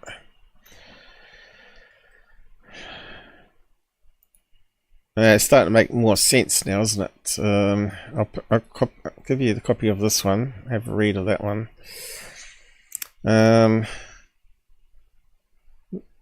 The key point is that the secondary mirror or sensor must be held in place over the primary mirror by support rods, which are in the way of incoming light. These support rods are also called struts or vanes. Some of the starlight that enters the telescope and heads towards the primary mirror skims past the support rods and gets deflected slightly in the process. The deflection of light that skims past the obstruction is called diffraction. The diffraction caused by the support rods ultimately shifts light in the final image to places where it did not originally exist. For stars and other bright object sources, this shifted light pattern takes the form of a radial spikes, but the support rods of the telescope secondary mirror are built in a nice symmetric cross pattern. The diffraction spikes in the image of the star takes on the same cross pattern. Blah blah blah. So yeah. Now it's starting to make more sense, isn't it? Telescopes. At least we're learning something about telescopes and the image artifacts you get on those instead. And when you combine it into a camera sensor, yeah, got even more going on. This is why I called this the Out There Channel University, because here you learn stuff which you can apply to ufology and sky watching. And once we understand all the technology, we can then understand the images that we're getting, whether they real or fake or misidentified, right?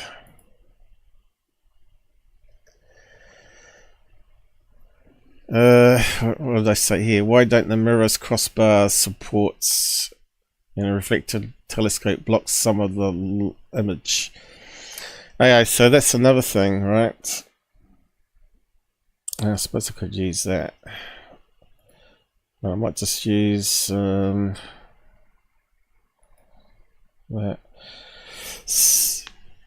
So you could say, well, wouldn't that thing in the middle actually block off some of the light? Yes, it does.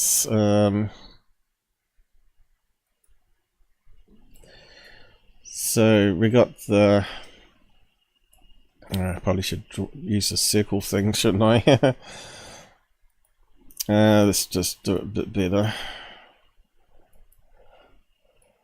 You got your laser targeting or your telescope, and then you got the sensor in the middle.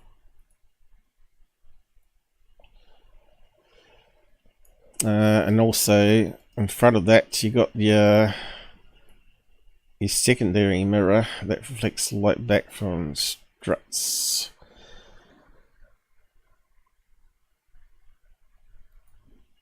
Like that. Or whatever strut system they have, it's going to create deflections.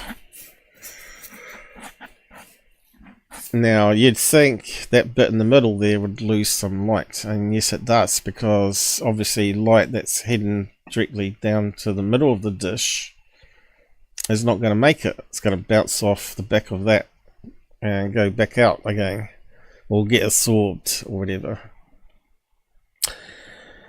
But if you think about it, let's draw a star.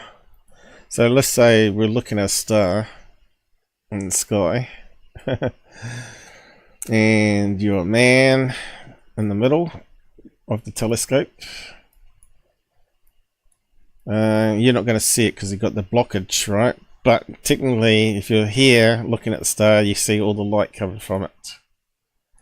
But if you're a man over here, which is on the edge of the dish, you also see the star fully, right? You don't see any missing parts in the star. You see all the light from it. And over here too, on the other side of the dish, you got a man looking at the star, and it also sees a full star. So all three of them see a full star, but they're on different angles, right? So that means the light's being emitted in all different directions. That means the dish is, you know, if you drew a dish over top, it's gonna, that if they can see a whole star there and there, then all that light's got to go into the middle sensor and bounce back and be recorded, right? So essentially you still see the full image of the star, even though you got something blocking the middle part, but it's going to be slightly dimmer because you're not collecting all the light, but you're still going to see the full star, right? Does that make sense? So that's why they use telescopes, but that's the only way they could do it, with the bit in the middle. I'm not sure if they have telescopes that don't have the bit in the middle though. I didn't actually see if they've come up with a way to get around that using newer technology, right? I don't think you could though. Telescope without veins. Let's see what comes up. Spider veins, diffraction, there we go. Let's talk about what we already covered.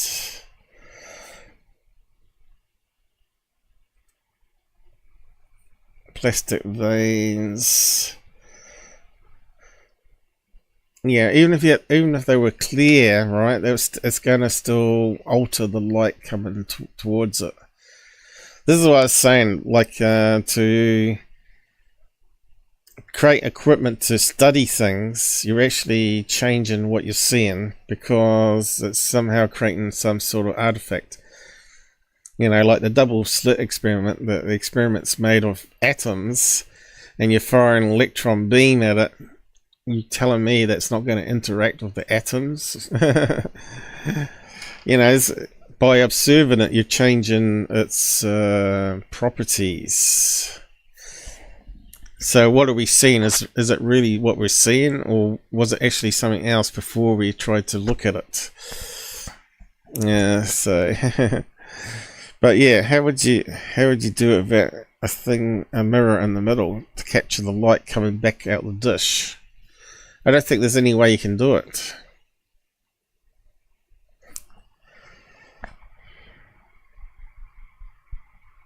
How would you do it? I don't think you could. Try to wrap my head around it. I don't think there's any way you can do it. So what's the reason for using mirrors? Well, obviously more light, bigger opening, and also I think I read here somewhere, I don't know if I got it, it might be here. Why use reflector telescope technology inside of a UAV turret?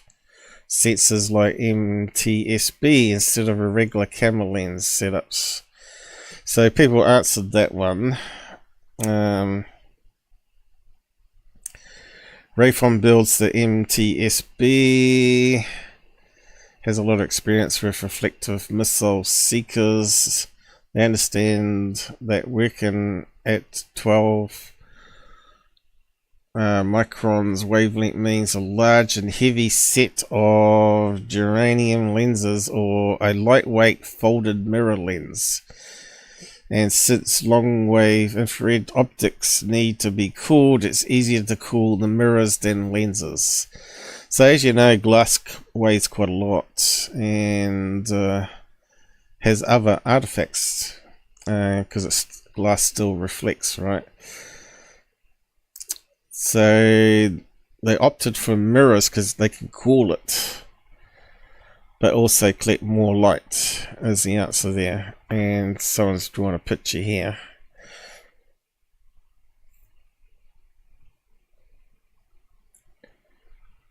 Mirror service, mirror 1, mirror 2,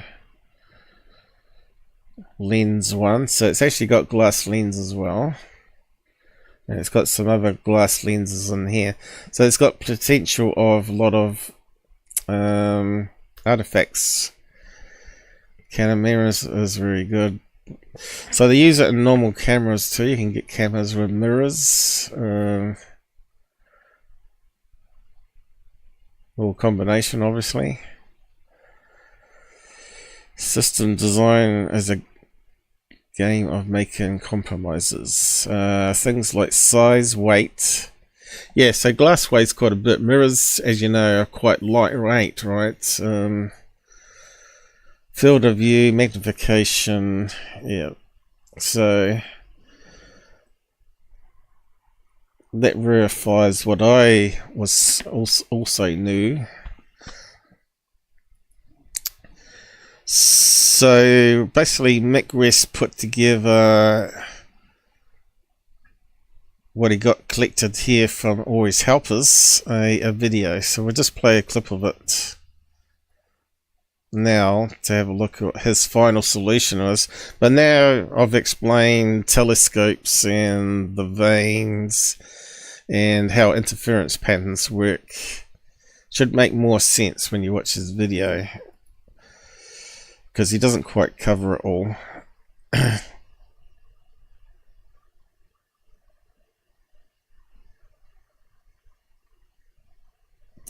What he's saying there, Mike?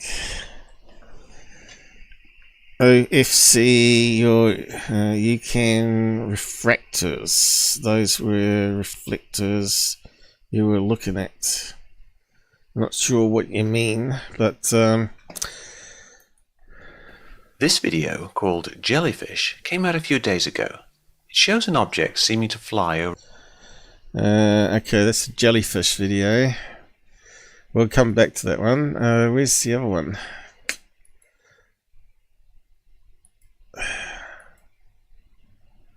Oh, here. This is the one I meant to be playing. That one got in the wrong place. Okay. This still image of a spiky UFO was released by Jeremy Corbell. It's called Chandelier because apparently this is what a chandelier looks like if you lay on a table and look up at one. When I first saw it, I recognized it looked rather like a diffraction artifact. Bright lights or heat sources often have a star-shaped diffraction pattern around them. This can vary a lot by camera, lighting conditions and the settings, but generally depends on the shape of the aperture and the configuration of support vanes in a compound mirror telescope. On Metabunk, Flarkey recognized the camera as a Raytheon MTS-B, and we see that does indeed have the support vanes in the main camera. There's not a lot of sample footage, but we do see diffraction spikes. But what are these weird club or arrow-shaped spikes? They do look odd. But in a video about the MQ-9 Reaper with a similar camera, I noticed a diffraction pattern that also had clubbed spikes.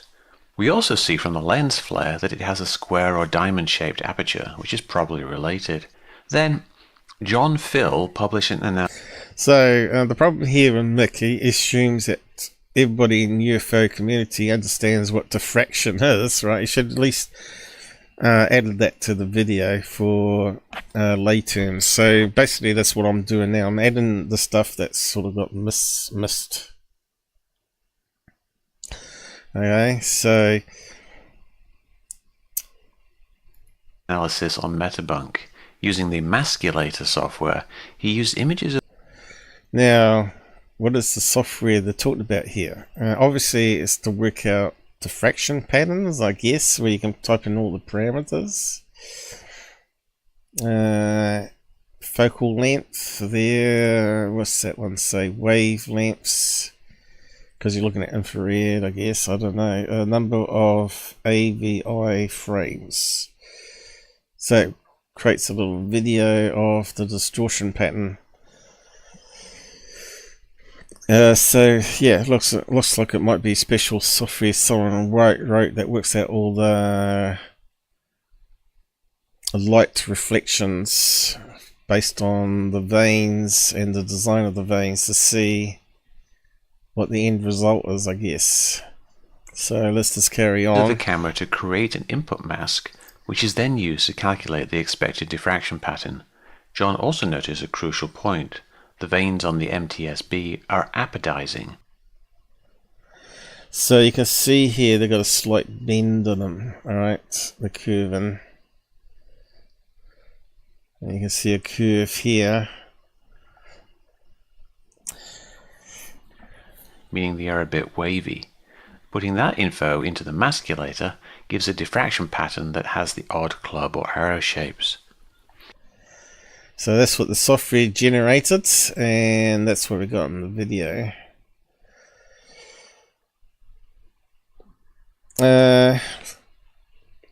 Obviously it's not as good as the simulated image, but you can see it has all the same components there.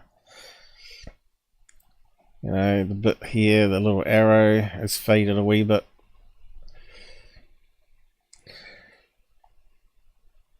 So yeah.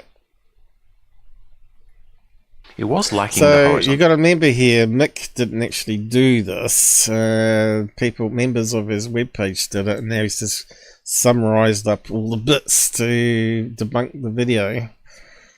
And people think, hey, how Mick West, he's so clever. But at least he's given credit to the people this time, which is good to see. And vertical spikes, but those are a consequence of a square aperture. If we calculate that diffraction... Okay, is he correct there though? I thought that was the support vanes causing those ones. What's he talking about Those are there? a consequence of a square aperture. I think he might be wrong there. It was lacking the horizontal and vertical spikes, but those are a consequence of a square aperture. If we... Is there more spikes there that we're not seeing? What's he talking about? So we know the support struts cause those ones, right? So what other spikes is he talking about? Is he talking about these other ones?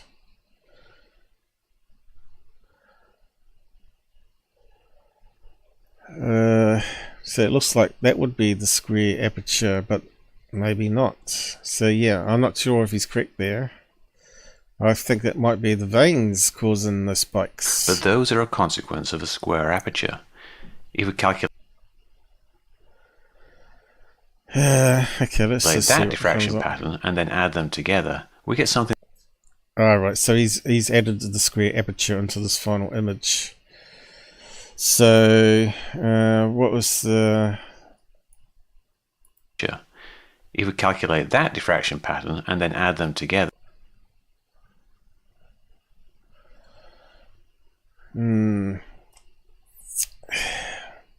That's not what we saw with the telescope one, though, was it? The telescope one was showing us with the 4 bars that creates that. We get something that looks very much. Let's just go back a bit. Yeah, I'm not too sure if he's correct there. Has the odd.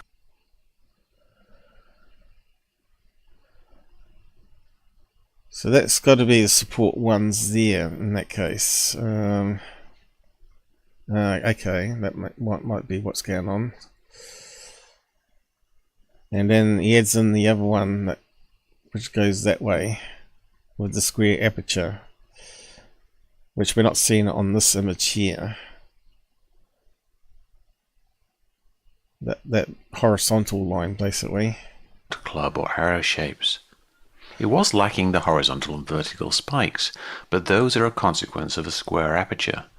If we calculate that diffraction pattern and then add them together, we get something that looks very much like the chandelier. These results were also roughly replicated by Adams AT using a different program.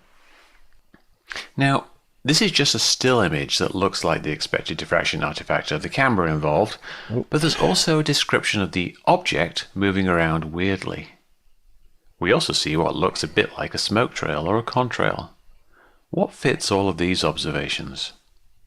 Hard to say without seeing the video, but since this is thermal footage, we are looking at something hot, maybe an explosion, but if it actually moves around, then maybe an engine or a rocket motor, possibly even a reflection of the sun. So it could be a missile. Yeah.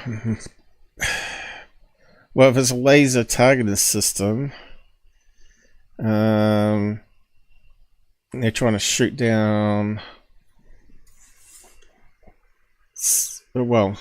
shoot down something in the distance. Are they trying to shoot down the missile in this case, or are they just filming the missile that they fired?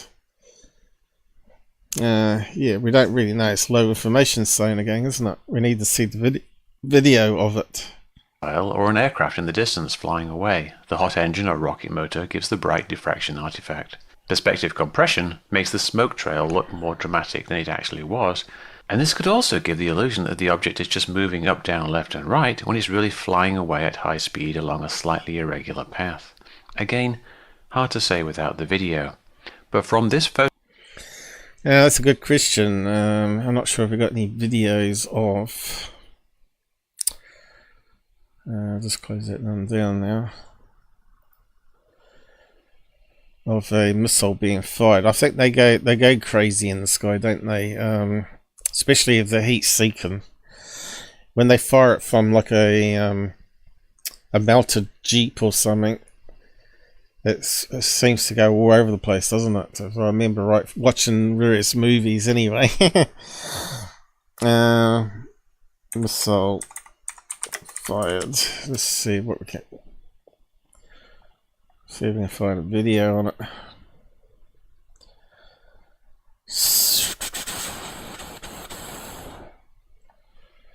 That's US shoots down missile. Let's see, missile fired from shoulder.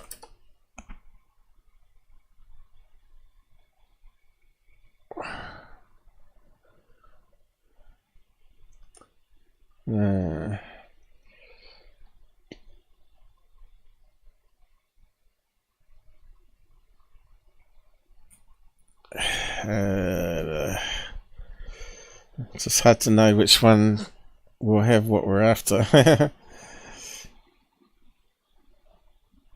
Anti-tank missile. British Army.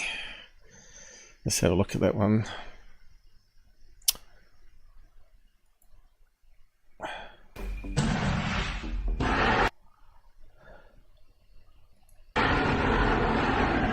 You can see how it was hovering there, right? And then it kicks in the second stage or whatever.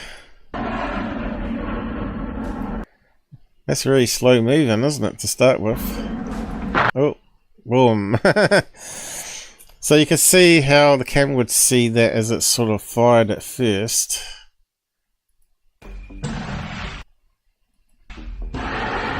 There you go, look, you can see how it's moving there. It's creating a smoke trail, very similar to what's in the video, but obviously this is a small version, not a in the sky.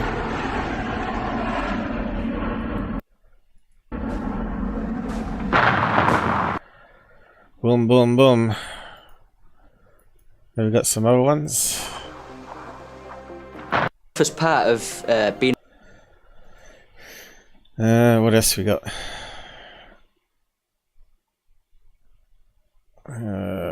Probably should have looked it up before the show, really.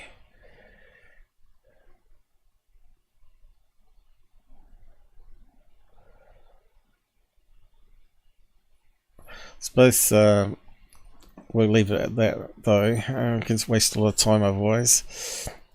Photo matching the diffraction pattern of the MTSB camera, there's really no reason to suspect that this is the actual shape of the craft or that it's non-human technology. Cool story, but as in so many cases, the physical evidence points towards the mundane. Yeah, so there you go. So hopefully we don't have any more UFO Twitter skeptics out there claiming that Corbell's correct, that it's a UFO. When you can clearly see now that it can be explained with understanding the technology that we're using and the artifacts we get from their camera technology. That's kind of stupid, really. I think he's doubled down on it too. I think he's still ignoring everybody. If we have a look, let's see, go there. If we have a look at his page and see what he's doing at the moment. Oh, it's come up like that again. We're back to that format again. Why does it do that though? Did I add some parameters on the end or something? No, I can't see any. It's kind of weird. I wasn't doing that the other day. Where's search? There. If we go to Corbell, you can bet he's still running with it, right? Rather than admitting that he's wrong, he'll still run with it and say the debunkers are all wrong, despite many of us looked at it and all come up with the same conclusion. I forgot to mention it last time. I quickly skimmed over it. I said, oh, that's just going to be like camera artifact with flare, but yeah, it's well worth breaking it right down to its fundamentals and understanding it then.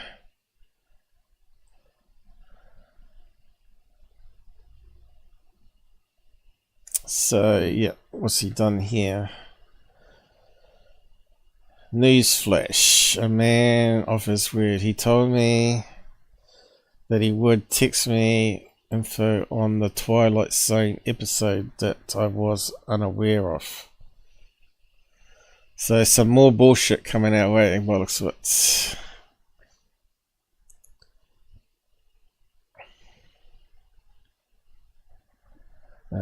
Oh shite. So he's not talking about it anymore, as he's finally given up on it.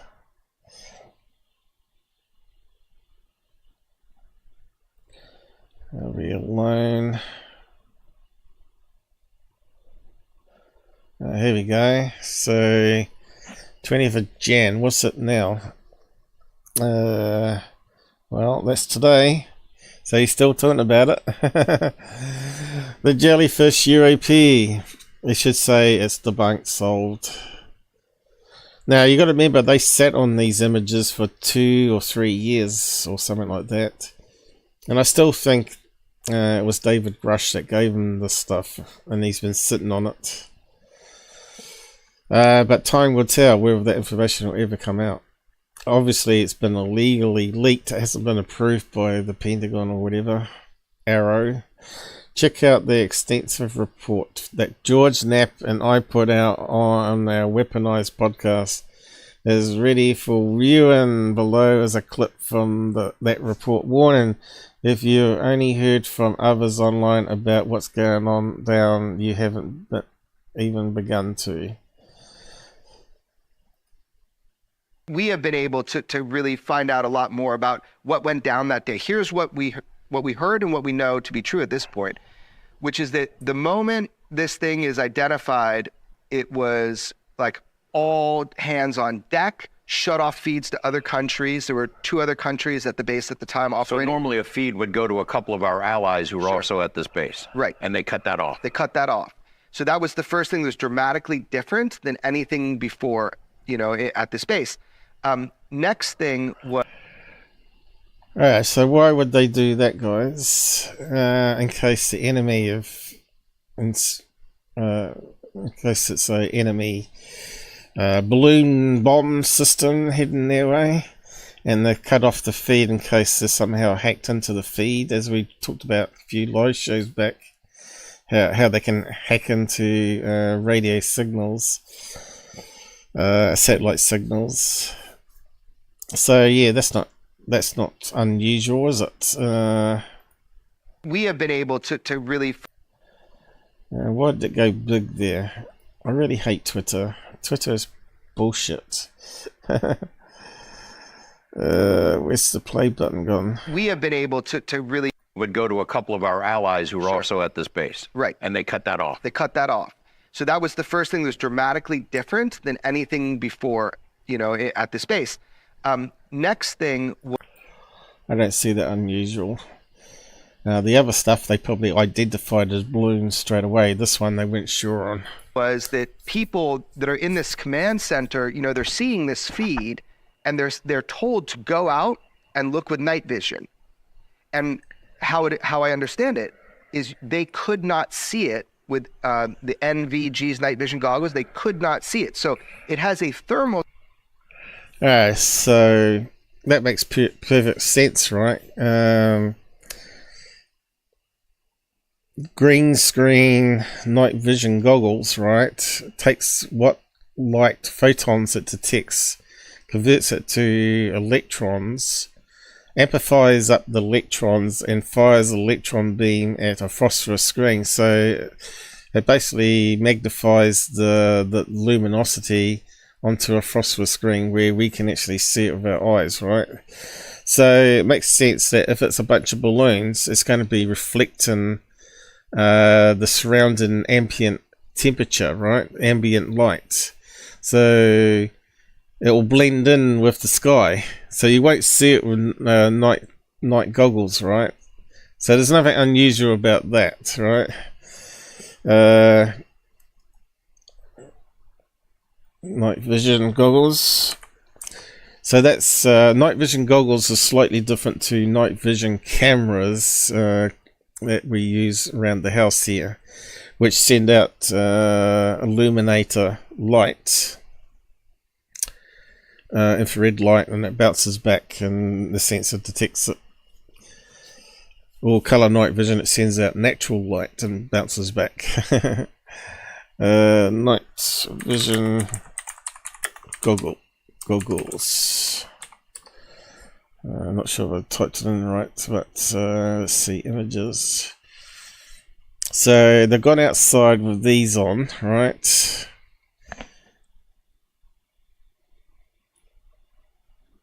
And I'm not sure if we got how it works, but we have looked at this before. Any good explanations here? So photons of the background comes in, unenhanced image, and then it converts it to electrons, and then it multiplies electrons by making more electrons, and then it fires them as a beam of light at the phosphorus screen here that amplifies it up, right? So you got a dull image and then you got a bright image. And looking at electronics inside it. Generation 1 goggles, not so good. Generation 2 a lot better, and Generation 3 even better. So Generation 2 looks like it got overexposed. Generation 3 somehow they equalized it out. And it's meant to be a picture of a reindeer, I guess, because they got digital one here. So yeah, I'm not surprised they can't see much of those crappy goggles. That's old technology now, isn't it? Now they got those X27 ones, right? The X27 one, the color night vision.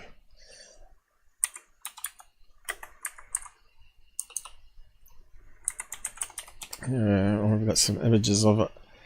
That comes up like that in the goggles instead. This is at night time. It looks like daytime, right? It's better than their color night vision Chinese cameras, but all this is in pitch black, and you can actually see it amplify up the colors. And there's a picture of one of them. It looks very similar to the goggles, and you could wear it on a helmet, I guess, or on a tripod. And this is all nighttime images of it. Pretty clever stuff. Military grade. That's what the military see at pitch black. We don't get to get that kind of quality yet.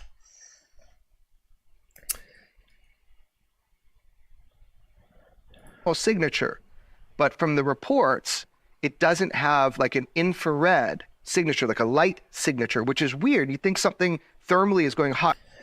So these guys don't understand the technology. This is the whole problem. As I explained, if they're Mylar balloons, they're just going to reflect the ambient light temperature all around them, because they don't actually have any heat in them. They just have gas. Latex also would reflect some stuff of the background, or no background at all, right? And simply you just wouldn't see it. Hot and cold, you're going to have some light associated with it, but you can see nobody's aware of this on the ground. So that's just a bullshit clip there. It's going to sucker a lot of people because they don't understand the technology. So yeah, you see he's doubled down. You know, he hasn't admitted that it's now debunked.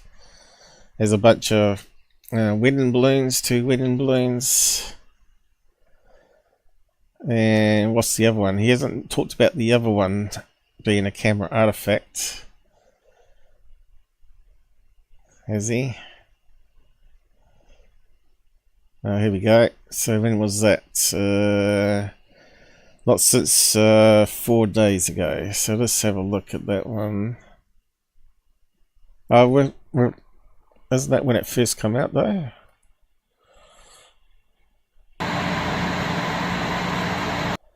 That's the stupid jellyfish one. So yeah, he hasn't actually come out. He's still running with it, right?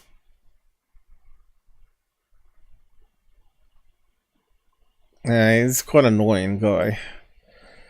I still think he might be a government disinformation agent. I don't think he could be that stupid, really. But again, you've got UFOman as comparison, so who knows? So yeah, Mick West took all this information and made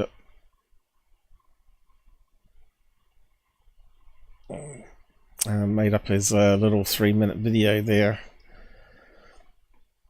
Obviously, he didn't use all the information. But these guys love to talk, talk about it all. How many pages have we got?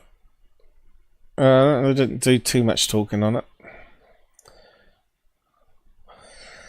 So I'll post a link to it anyway. But yeah, Chandelier. Shan UFO, so I can't be bothered typing that.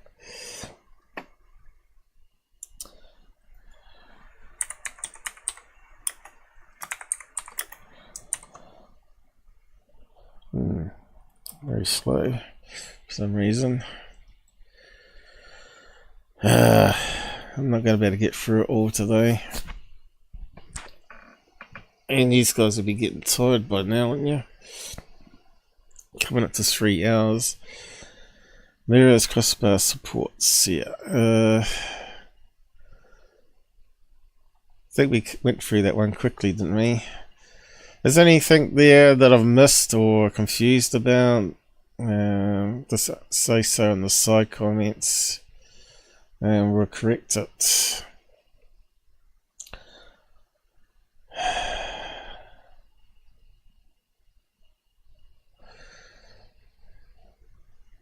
Not a blank space, but the obstructions are visible in photographs.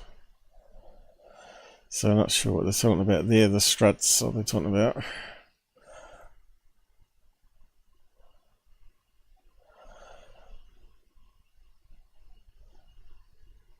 Like, there's a lot of information out there. You just got to spend the time researching, learning it, understanding the technology, right? Okay, on to, so what did the GUFONI have to say about it all? What was these ones? Alright, we just covered that one. Why couldn't they see with night goggles, which amp up light, convert electrons to phosphine? Well, do balloons emit own light? Nope, unless they got LEDs. And radar goes through balloons. This is why weather balloons have radar reflectors. So they're saying that they couldn't see it on radar. Well, you can't see balloons on radar unless they've got a radar reflector on it. So yeah, this must be the bit here that I answered on where they're talking about it. But why is it not going up further? What did they answer it to? Post. What's happened?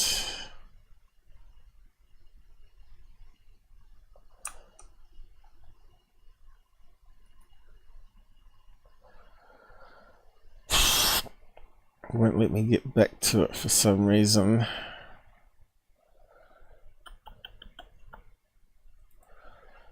Let's see, let's have a look.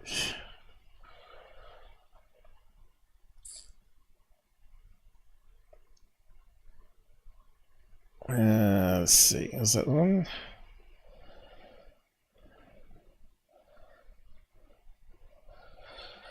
It's because telescope has veins. Okay, that was also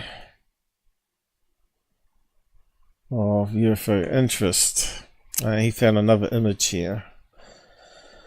Some hoax promoters don't know how a diffraction artifact works. That's because Mick didn't explain it clearly enough, in my opinion. And he hasn't explained it here either. Yeah. I said it's because telescopes have veins and mirrors. I will explain better in the weekend live. Some veins have curves, basically like double slit experiment. Light interferes with itself. And of course, we just covered that one. So I added it there just in case people just go and buy the posts, and hopefully it will clear it up for them. But yeah, where's the one where where's Nat talking about couldn't see it on radar? Was it here? Drone pilot from TikTok potentially debunks jellyfish video. Well, that's not too hard, is it? I've been using this same equipment. It looks like a Westcam infrared imager for about 5 or 6 years now. Got lots of hours on this equipment and looking at different objects through infrared. What's that in the background? I'm afraid the most likely candidate, it's definitely a real object. It is definitely something outside. Yeah. Whatever aircraft is recording it. It's not a smear on the lens or something like that. It wouldn't move. It would move with the target reticle if it was stuck on there. We do get bugs. Yep. I said all that last time too. And things that stick on there, but they don't. When you move the lens, it moves with it because it's stuck to the lens. It's a real thing, but the fact that it doesn't accelerate or decelerate under its own power, it just kind of floats along like a balloon. This is probably a Mylar birthday balloon. I've probably seen 20 or 30. No, it's a bunch of balloons, dude.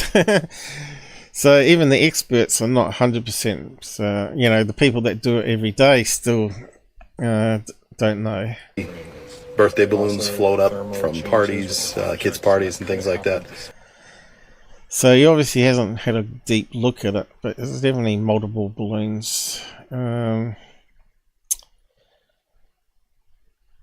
Where's the Corbell nonsense?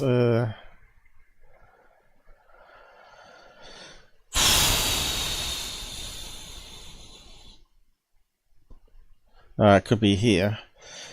Jeremy Corbell and George Knapp apparently really mad that I asked a witness some questions. Michael Shinosky changed and updated his initial comments to me after speaking with Corbell, who has a history of promoting false UFO stories. So yeah, tonight on Weaponized. Yeah, I don't really want to play it though. I just want to play a clip.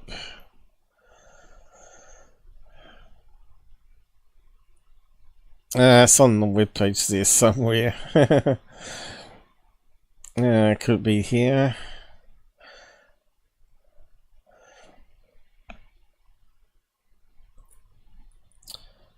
Let's see. You should be pumped up for upcoming episode of Weaponized launching night. Debunkers beware.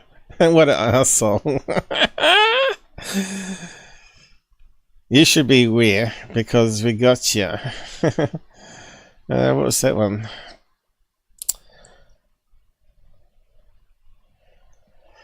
Right. Why use reflected telescopes? Technology inside turrets. MSTB. Anyway, enough of that one, I suppose.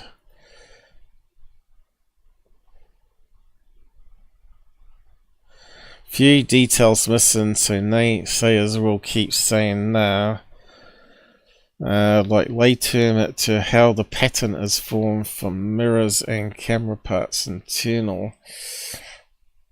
That's because the laser targeting is more like a telescope than a regular camera, where the light is reflected off a dish to the center collector or reflected back to the center in the middle. So that was the post with the video. Seems that Greenstreet really likes Mick West. In 3 short minutes, Mick West debunks yet another. Well, again, that's not true. It's not Mick West. Mick West's team. He should be called Mick West Team 10, like Secure Team 10. Debunks another Corbell UFO. Truly amazing work here. See, like they give all praise to Mick West. Anyway, still, won't the naysayer? What do people say to it? All the naysayers, right? Pretty open and shut case here. Yep.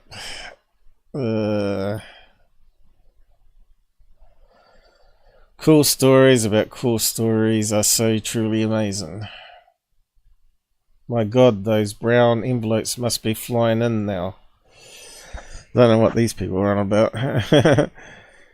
Mick West did a great job on this video. Seems like it was obviously diffraction trick.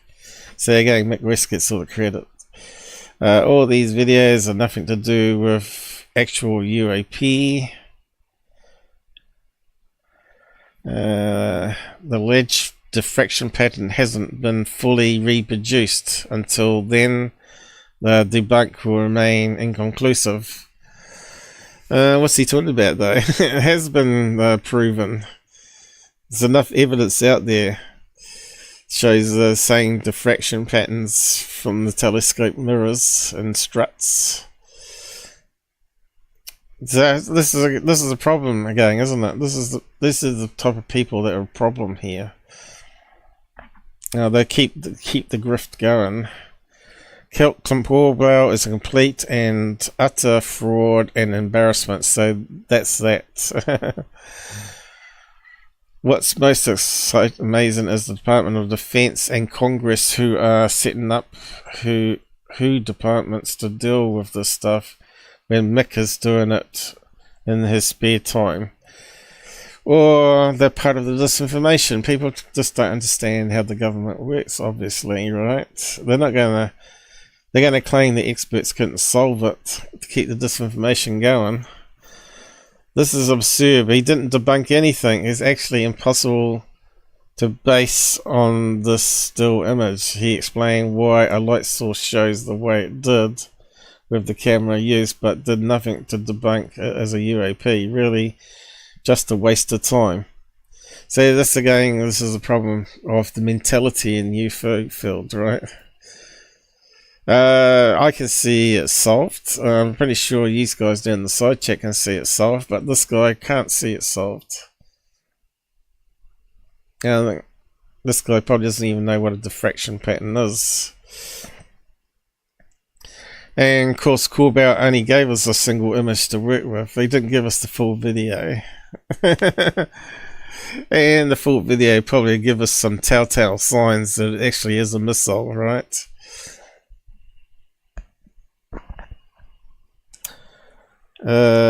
Put the quotations on the wrong word. Should be debunks. I think you can edit it with your... In 5 seconds, I debunk your debunk. Eyewitness, which is good enough for every count in America. So I'm not sure what he's talking about. Is he saying the military said it was a UAP? Then it has to be a UAP. Corbell and Nap have let me down so much with these videos. Debunkers say it was debunked. Every single sighting has been debunked.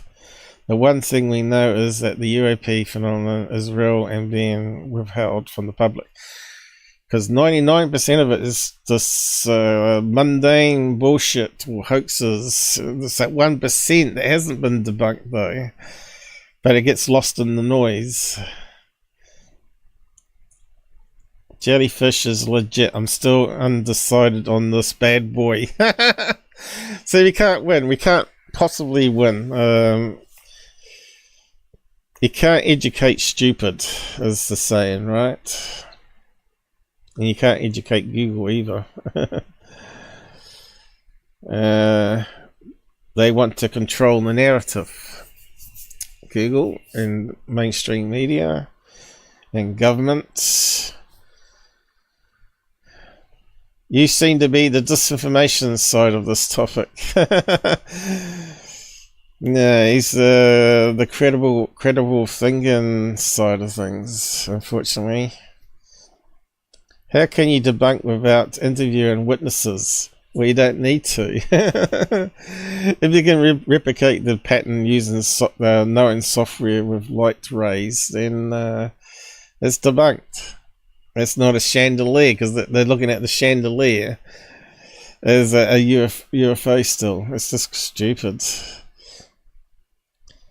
Mick West hasn't debunked another UFO. Yes, his team did. He has offered his opinion and alternative theory based on one still. Needs to try harder. Dear oh dear. So yeah, you just can't win. You can't educate stupid.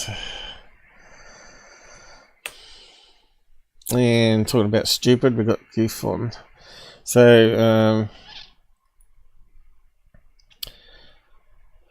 Mick West Jellyfish UFO video. Let's just have a quick look at that one before we move on to those ones. What's happened here? We got moved down.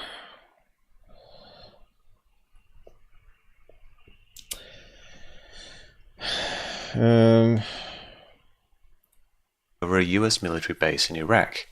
I initially noted that it looked a bit like some bird poop on a window, but that seemed unlikely as it would not be in focus with the long focal length of the camera. Also, there's more video where it's further away.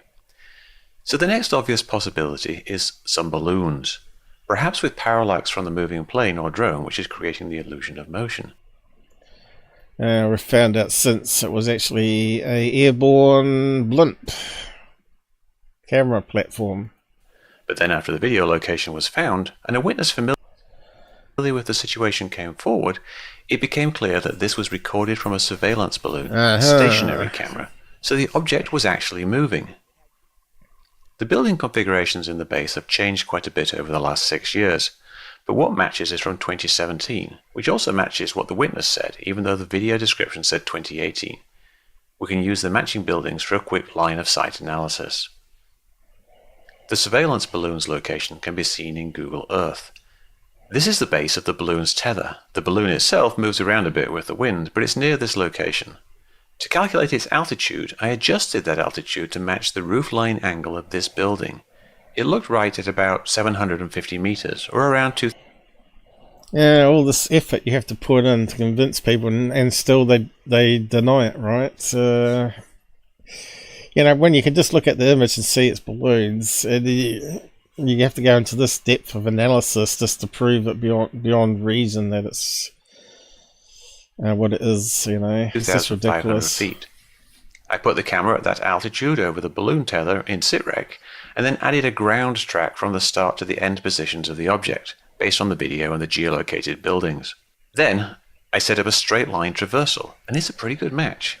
I have to use more recent imagery, but the remaining buildings match up. You see the speed and altitude in these graphs. We can increase the distance and the speed increases but the size will decrease, or we can decrease the distance and the object's speed decreases but the size needs to increase. So, fiddling around with this, we can see that something drifting a 10 mile per hour wind at around 1800 feet would be about right. Now the object does not move much, it looks very static, but that's expected for something over 1,000 feet in the air that's not rising or falling. It just moves with the air. So there's no turbulent forces acting on it that would make it move around. In the video, we briefly see a flag fluttering in the wind. Isolating it, we can see that it is blowing to the left, to the west, in the same direction the object is traveling, consistent with that object being a balloon. Some people noted that the object seems to get hotter and colder, darker and lighter in the infrared, but if you look at the background, you'll see that that changes in sync with the object, which means it's just the camera adjusting the exposure and not actually a temperature change. There are also reports but you can't tell Corbell that it was only visible to the thermal sensor and was not visible to the naked eye, but then it was dark and over 1,000 feet up, so that's hardly surprising. Yeah, so you won't see it in the dark 1,000 feet up with your eye, or with night vision goggles, because it blends in with the background temperature, and it's not emitting its own light, right? Can you even see balloons in thermal footage? Yes, you can. Latex balloons are somewhat transparent close-up, but a bunch would be visible, especially with some decorations. Mylar balloons reflect the cold sky, but are also always visible. So what does this initial analysis tell us? Well, if there were some odd-shaped balloons, maybe a few balloons covered with some streamers or other decorations, and the wind at 1,800 feet was just 10 miles per hour. Oh no, he said streamers. Why didn't he say wind and balloons with streamers with weights? Because that solves the problem of them flying around. From the east, then this is what you would see. But there's more. There's actually two videos. One video shows a faraway object. Jeremy Corbell suggests Yeah, so we got no date and time on that one, have we? So we can't say if it's in the same day or whatever. So this was showing the same object over water. But we can see from the heading of 172 degrees and the slant range of 6.8 kilometers that it's actually several miles due south of the... Yeah, but we don't know the date and time. So could it have flown over the lake and then drifted back and then started going this way and got captured by a different camera? Maybe another camera of some sort, maybe another balloon or a Reaper or whatever. I don't know. Well, they would normally have codes down the side. It looks like it's been cropped on purpose though. The base. We can also see some power lines and roads. See how it's been cropped, so it's got rid of all the extra information. No date and time. So we can do a rough geolocation. Again, it's just moving in a straight line in the direction of the wind at about wind speed, consistent with a balloon. But is it the same balloon? We see this second video has different coloured text on screen. Well, as I said, it's two bunches of balloons. It's just got them close together there. It's possible it's the same object where it's separated a wee bit and it's flown back the other direction later on in the day. We've got no timestamps. And we don't see it fly off at a crazy speed, and we don't see it go into the water, do we? Not in this video, anyway. And like I said, I've explained that if a balloon pops, then it could go into the water. And then if one of the weights that from the pop balloon falls off, then it can go back up again. So there's no abnormalness there. This suggests a different camera, or maybe just a different time. There's only one aerostat camera on the base, and this video is consistent with that location. So it could be a different balloon-like object filmed at a different time, but with similar wind. So are we just looking at two different bunches of balloons? We can't be sure. It might be a new form of life, an ultra-terrestrial non-human intelligence jellyfish-like creature, or even Sarcasm. an interdimensional probe. But those things are pretty extraordinary, and we don't even know if they exist. We do know that ordinary balloons are a very common source of airborne clutter. These objects move like balloons, and they're balloon-sized. So there you go. If you want to see it on your big screen, I'll post a link to it. Mick Jellyfish. I need to go to the toilet. Mick Jellyfish.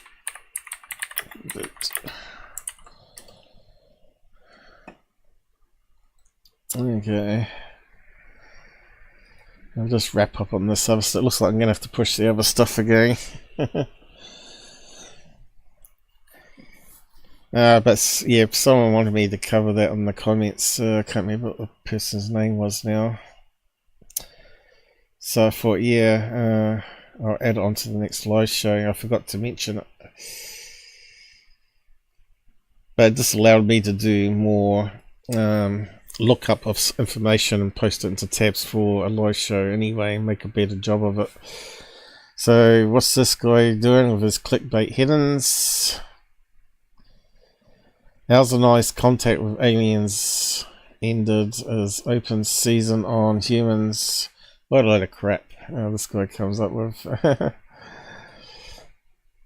We have covered the Eisen one with Robert, if you've not seen it.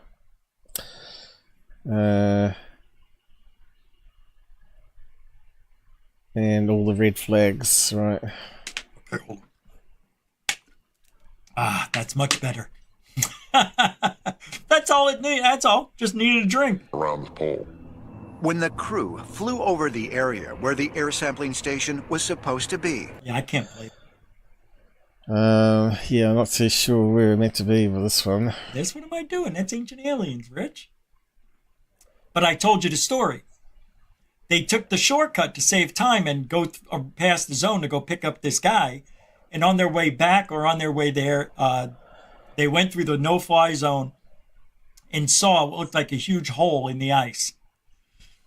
And everything else. Yeah, could it be where all the volcanic activity is by any chance, and the ice had melted? He said after that was 100% accurate. Yeah, back down to that crap again, are we? Yeah, no, wasn't the part was after though. Active volcanoes. How many was it? Down there. Antarctica. Let's see. At the moment, there's only 2 active volcanoes in the Antarctic: Erebus and Deception Island. Both of these volcanoes are very unique and showcase that why Antarctic volcanoes are different to those found around the world. Okay. That means it's going to have lava tubes and the underground thermal, right?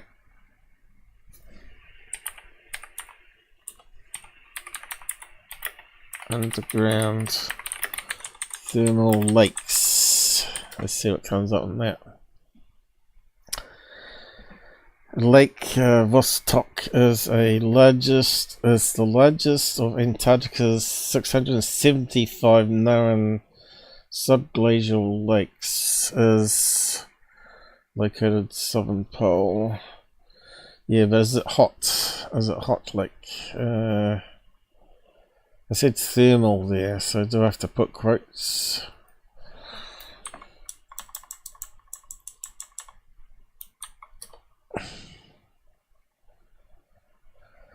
Here we go. Thermal lakes in New Zealand. Thermomorphic organisms and life at high temperatures. Thermal lakes.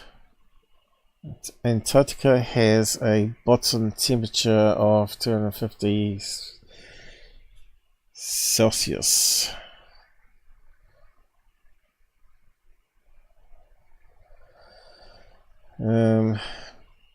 It's going to have thermals in it. Let's just type thermal.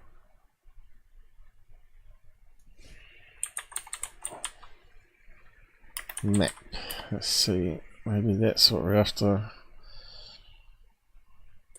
There's all the hotspots.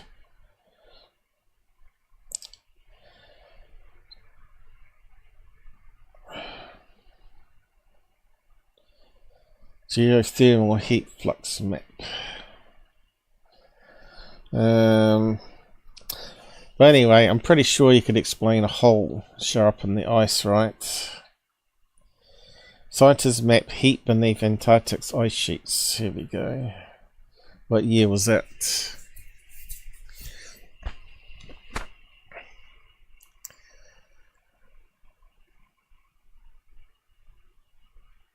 Haven't got any decent pictures. A load of words. Oh well, we've got a picture of them mapping it.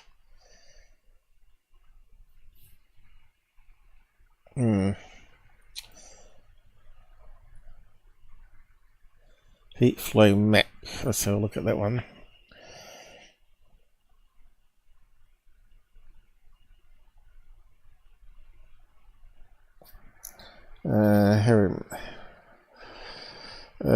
What's that talking about? Degrees, is it?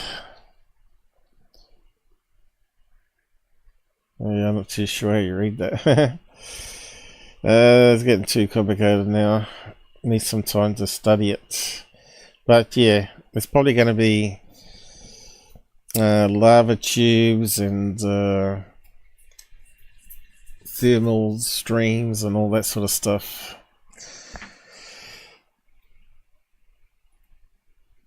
Anyway, they saw into the hole. I think they saw King Kong. By the way,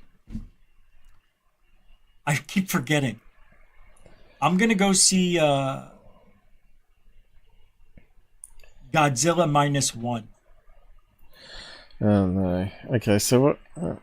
Where was the bit on?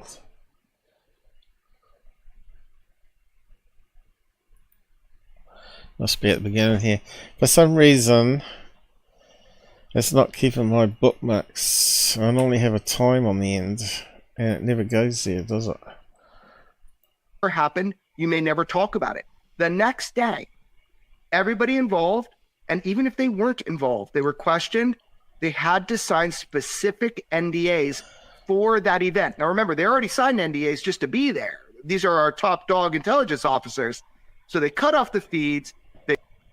Well, that doesn't make sense, what he just said. He said they have the NDAs anyway, and then he says they were forced to sign an NDA. But they didn't. They can't see their night vision. They roll up with armed guards. They confiscate the footage, the original footage. They confiscate it. And then they have everybody sign NDAs for this singular event. Now, that has never happened. Holy shit. Yes, it did happen. It did happen. That has happened, I mean. I'll give you an example. Ready? Chicago O'Hare, 2006, the hovering craft.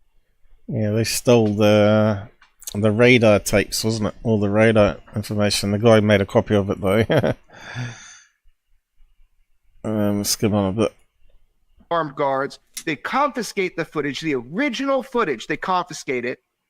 And then they have everybody sign NDAs for this singular event. Now, that has never happened. Holy shit. Yes, it did happen. I thought we skimmed past it, but... Weaponized. And we see that does indeed have the support vein. Oh no, he's playing the same thing. In the main camera. There's not a lot of sample footage, but we do see diffraction spikes. But what are these weird club or arrow? Okay, I think it's more funny listening to GUFON reply to this. Arrow-shaped spikes. They do look odd. Yeah, in that's that video weird. about the MQ-9 Reaper with a similar camera, I noticed a diffraction pattern that also had clubbed spikes. Right. We also see from the lens flare that it has a square or diamond-shaped aperture, There it is. which is probably related. Then... See it? A little bit of a diamond up here. John... Whoa, your mother. See, he doesn't understand how cameras work or the mirrors work, right? He hasn't done any research into it. He claims to be like the expert on this stuff, right? You can see. I think it's because it's the infrared that's making it detailed. No. To look like that, but this, you can see on this one, it looks like maybe a diamond shape. Oh man, you know, if it looks like a duck, kind of walks like a duck. It must be GUFON. It sounds like a duck. It's gotta be a pig. No, it's a UFO. It is what it is. I think that's debunked. I'm satisfied, but I'm gonna listen more. John Phil published an analysis on Metabunk. Using the Masculator software, he used images of the camera to create an input mask, which is then used to calculate the expected diffraction pattern. John also noticed a crucial point. The veins on the MTSB are apodizing, meaning they are a bit wavy. Putting that info into the Masculator gives a diffraction pattern that has the odd club or arrow shapes. It was lacking the horizontal and vertical spikes, but those are a consequence of a square aperture. If we calculate that diffraction pattern and then add them together... See, this is the difference between me and channels like him. I add to the stuff. These guys just play along and just talk garbage about it. we get something that looks very much like the Chandelier. I gotta be honest with you. I had no idea of this. I never thought or had any idea. This is all new. I'm learning this with you if you're learning it, but if you knew about it, you should have said something. Nobody said anything about this that I see. Very cool. It says here the comparison between the chandelier image and the combined diffraction pattern produces a much better... So he just admitted he doesn't know anything, right? So why bother going and watching him? Just as well he's got Mick West to help him out. But anyway, The guy's a joke. What did he say on this one? Public has turned numb towards aliens and UFOs as the government keeps crying wolf.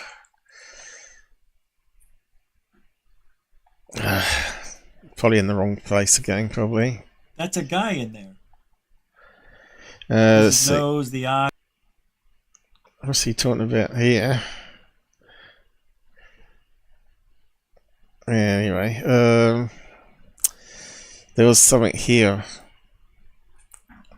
that I wanted to talk about as well. He was making false claims. Oh, I was talking about the Miami thing again. So how many views did he get on that one?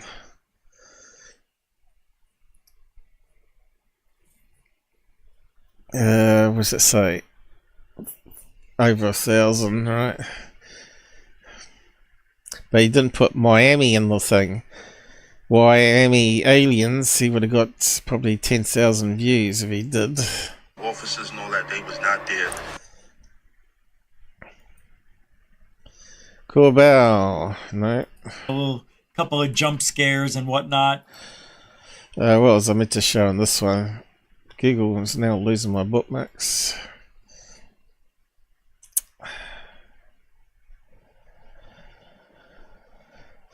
ETs exist, and Trump knows it. Oh, yeah. Wow. They have been waiting until today. I laugh because that guy is talking out of his ass. And this is what I was trying to say yesterday. I can't talk to the aliens. How does he know? How? They have been waiting. How? How do you know?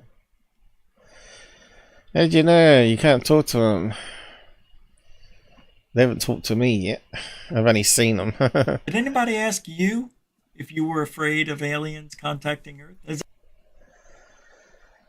You don't have a choice. They just show up, don't they? Oh, here we go. Weaponized. Probably that. But days. That was in 1944, 45. Because the whole thing was starting to cook. But meaning the bomb. The bomb. There's got a lot of music now. This guy fucking over. Mr. Foulmouth Jesus Hands. And over, his name's George motherfucking Nass. You know, he kind of You can't stop swearing, the guy. mentored me now for over a decade. So the title. Terrible music on it. Yeah, it probably wasn't what I was after. Yeah, it was something on this one I wanted to make a comment on. Oh, it could be here. The interviewer and the guy. Same guy that Greenstreet interviewed. We protect sources even though they don't exist. To a bunch of like intelligence individuals and say, hey, what do you think? You got to protect people. Hey, you know what? I got a question for Corbell. You've been doing this for quite a while. Is there any way any of those people in the last 5 years can come forward and say, I gave this video to Jeremy Corbell under my... We know who it is. David Rush. That's right. What we've found out, and we'll see if it's true, but what we've found out, operators on that day, the only thing that they really change is white hot or black hot. So this artifact idea, it's not something that's manually being done. We know the that. footage itself, it's showing a differential in heat.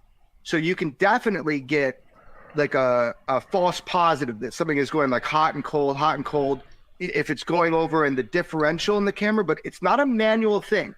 They were telling us that what they can do is go to white hot, black hot. The system itself might be adjusting totally. Yes, of course it is. To the background. Yes. Now what? He has a butt in there. He's got a butt after that. He just said something good. Please don't ruin it. Oh no, he's ready to ruin it. Look at him. Go. Totally. it doesn't discount that the object itself is going cold or hot. We don't know. You ruined it.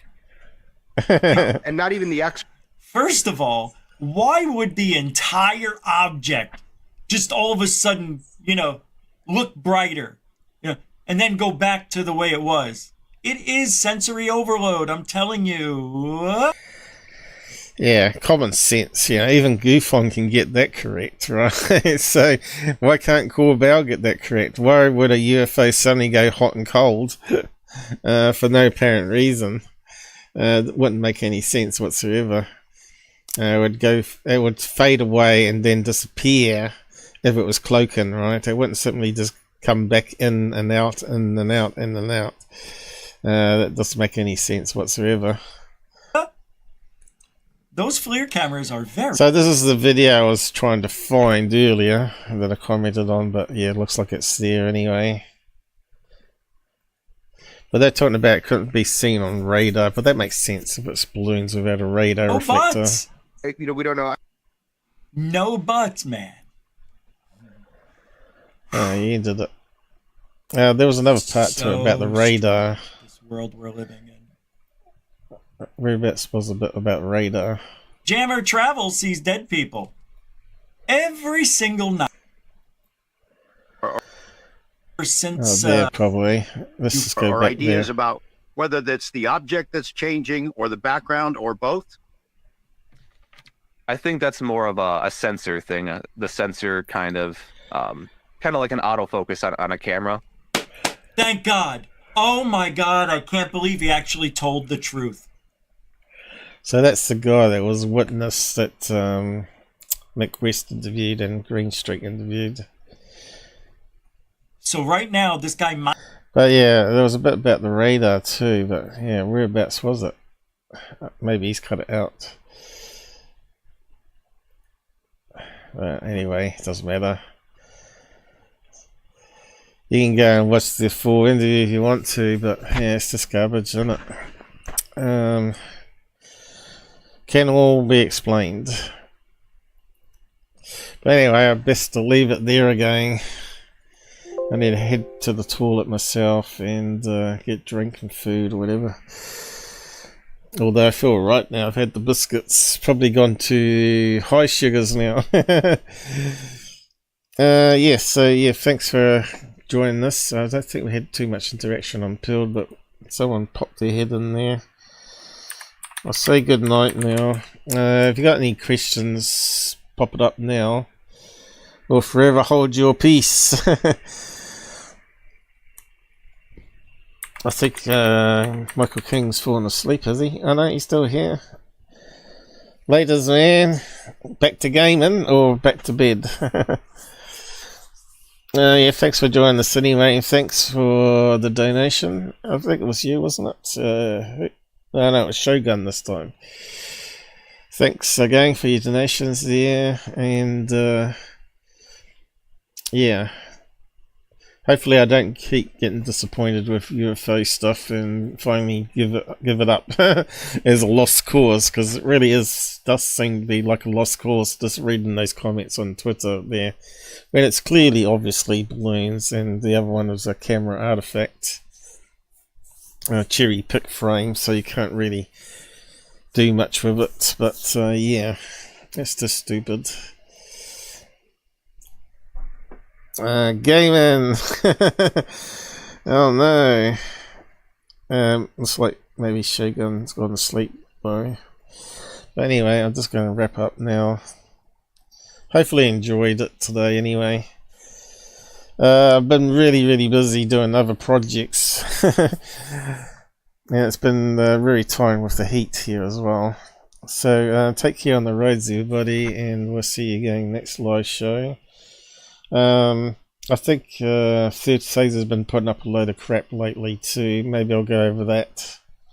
They're talking about the Indian Vimanas, or whatever they're called, which I have debunked, and shown you an article where the university students of India actually traced back the Sanskrit to 1920s, where it was fabricated about the flying machines and the nuclear war.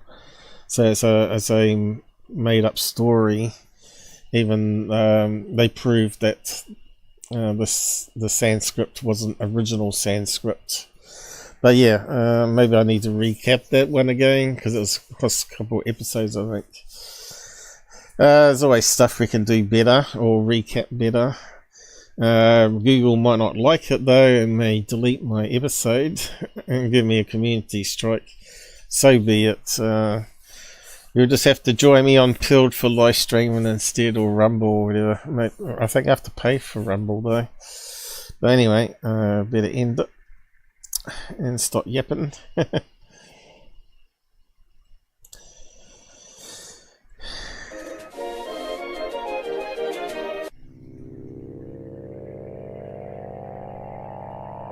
And it all worked fairly good, doesn't it?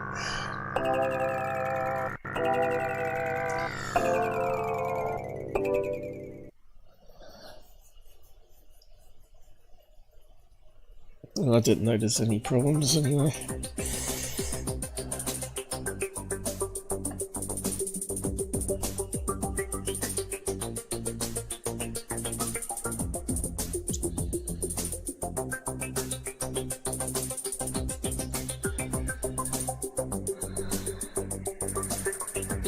Yeah, finished my biscuits. I shouldn't have eaten them, but they do have a lot of sugar in it and keeps you out of the shaky muscle syndrome. Yeah, your muscles all start shaking like you're nervous. Yeah, unless you got diabetes and go hypo, you won't know what I mean, but yeah, it's a really scary feeling anyway. Don't become diabetic, guys, it's terrible.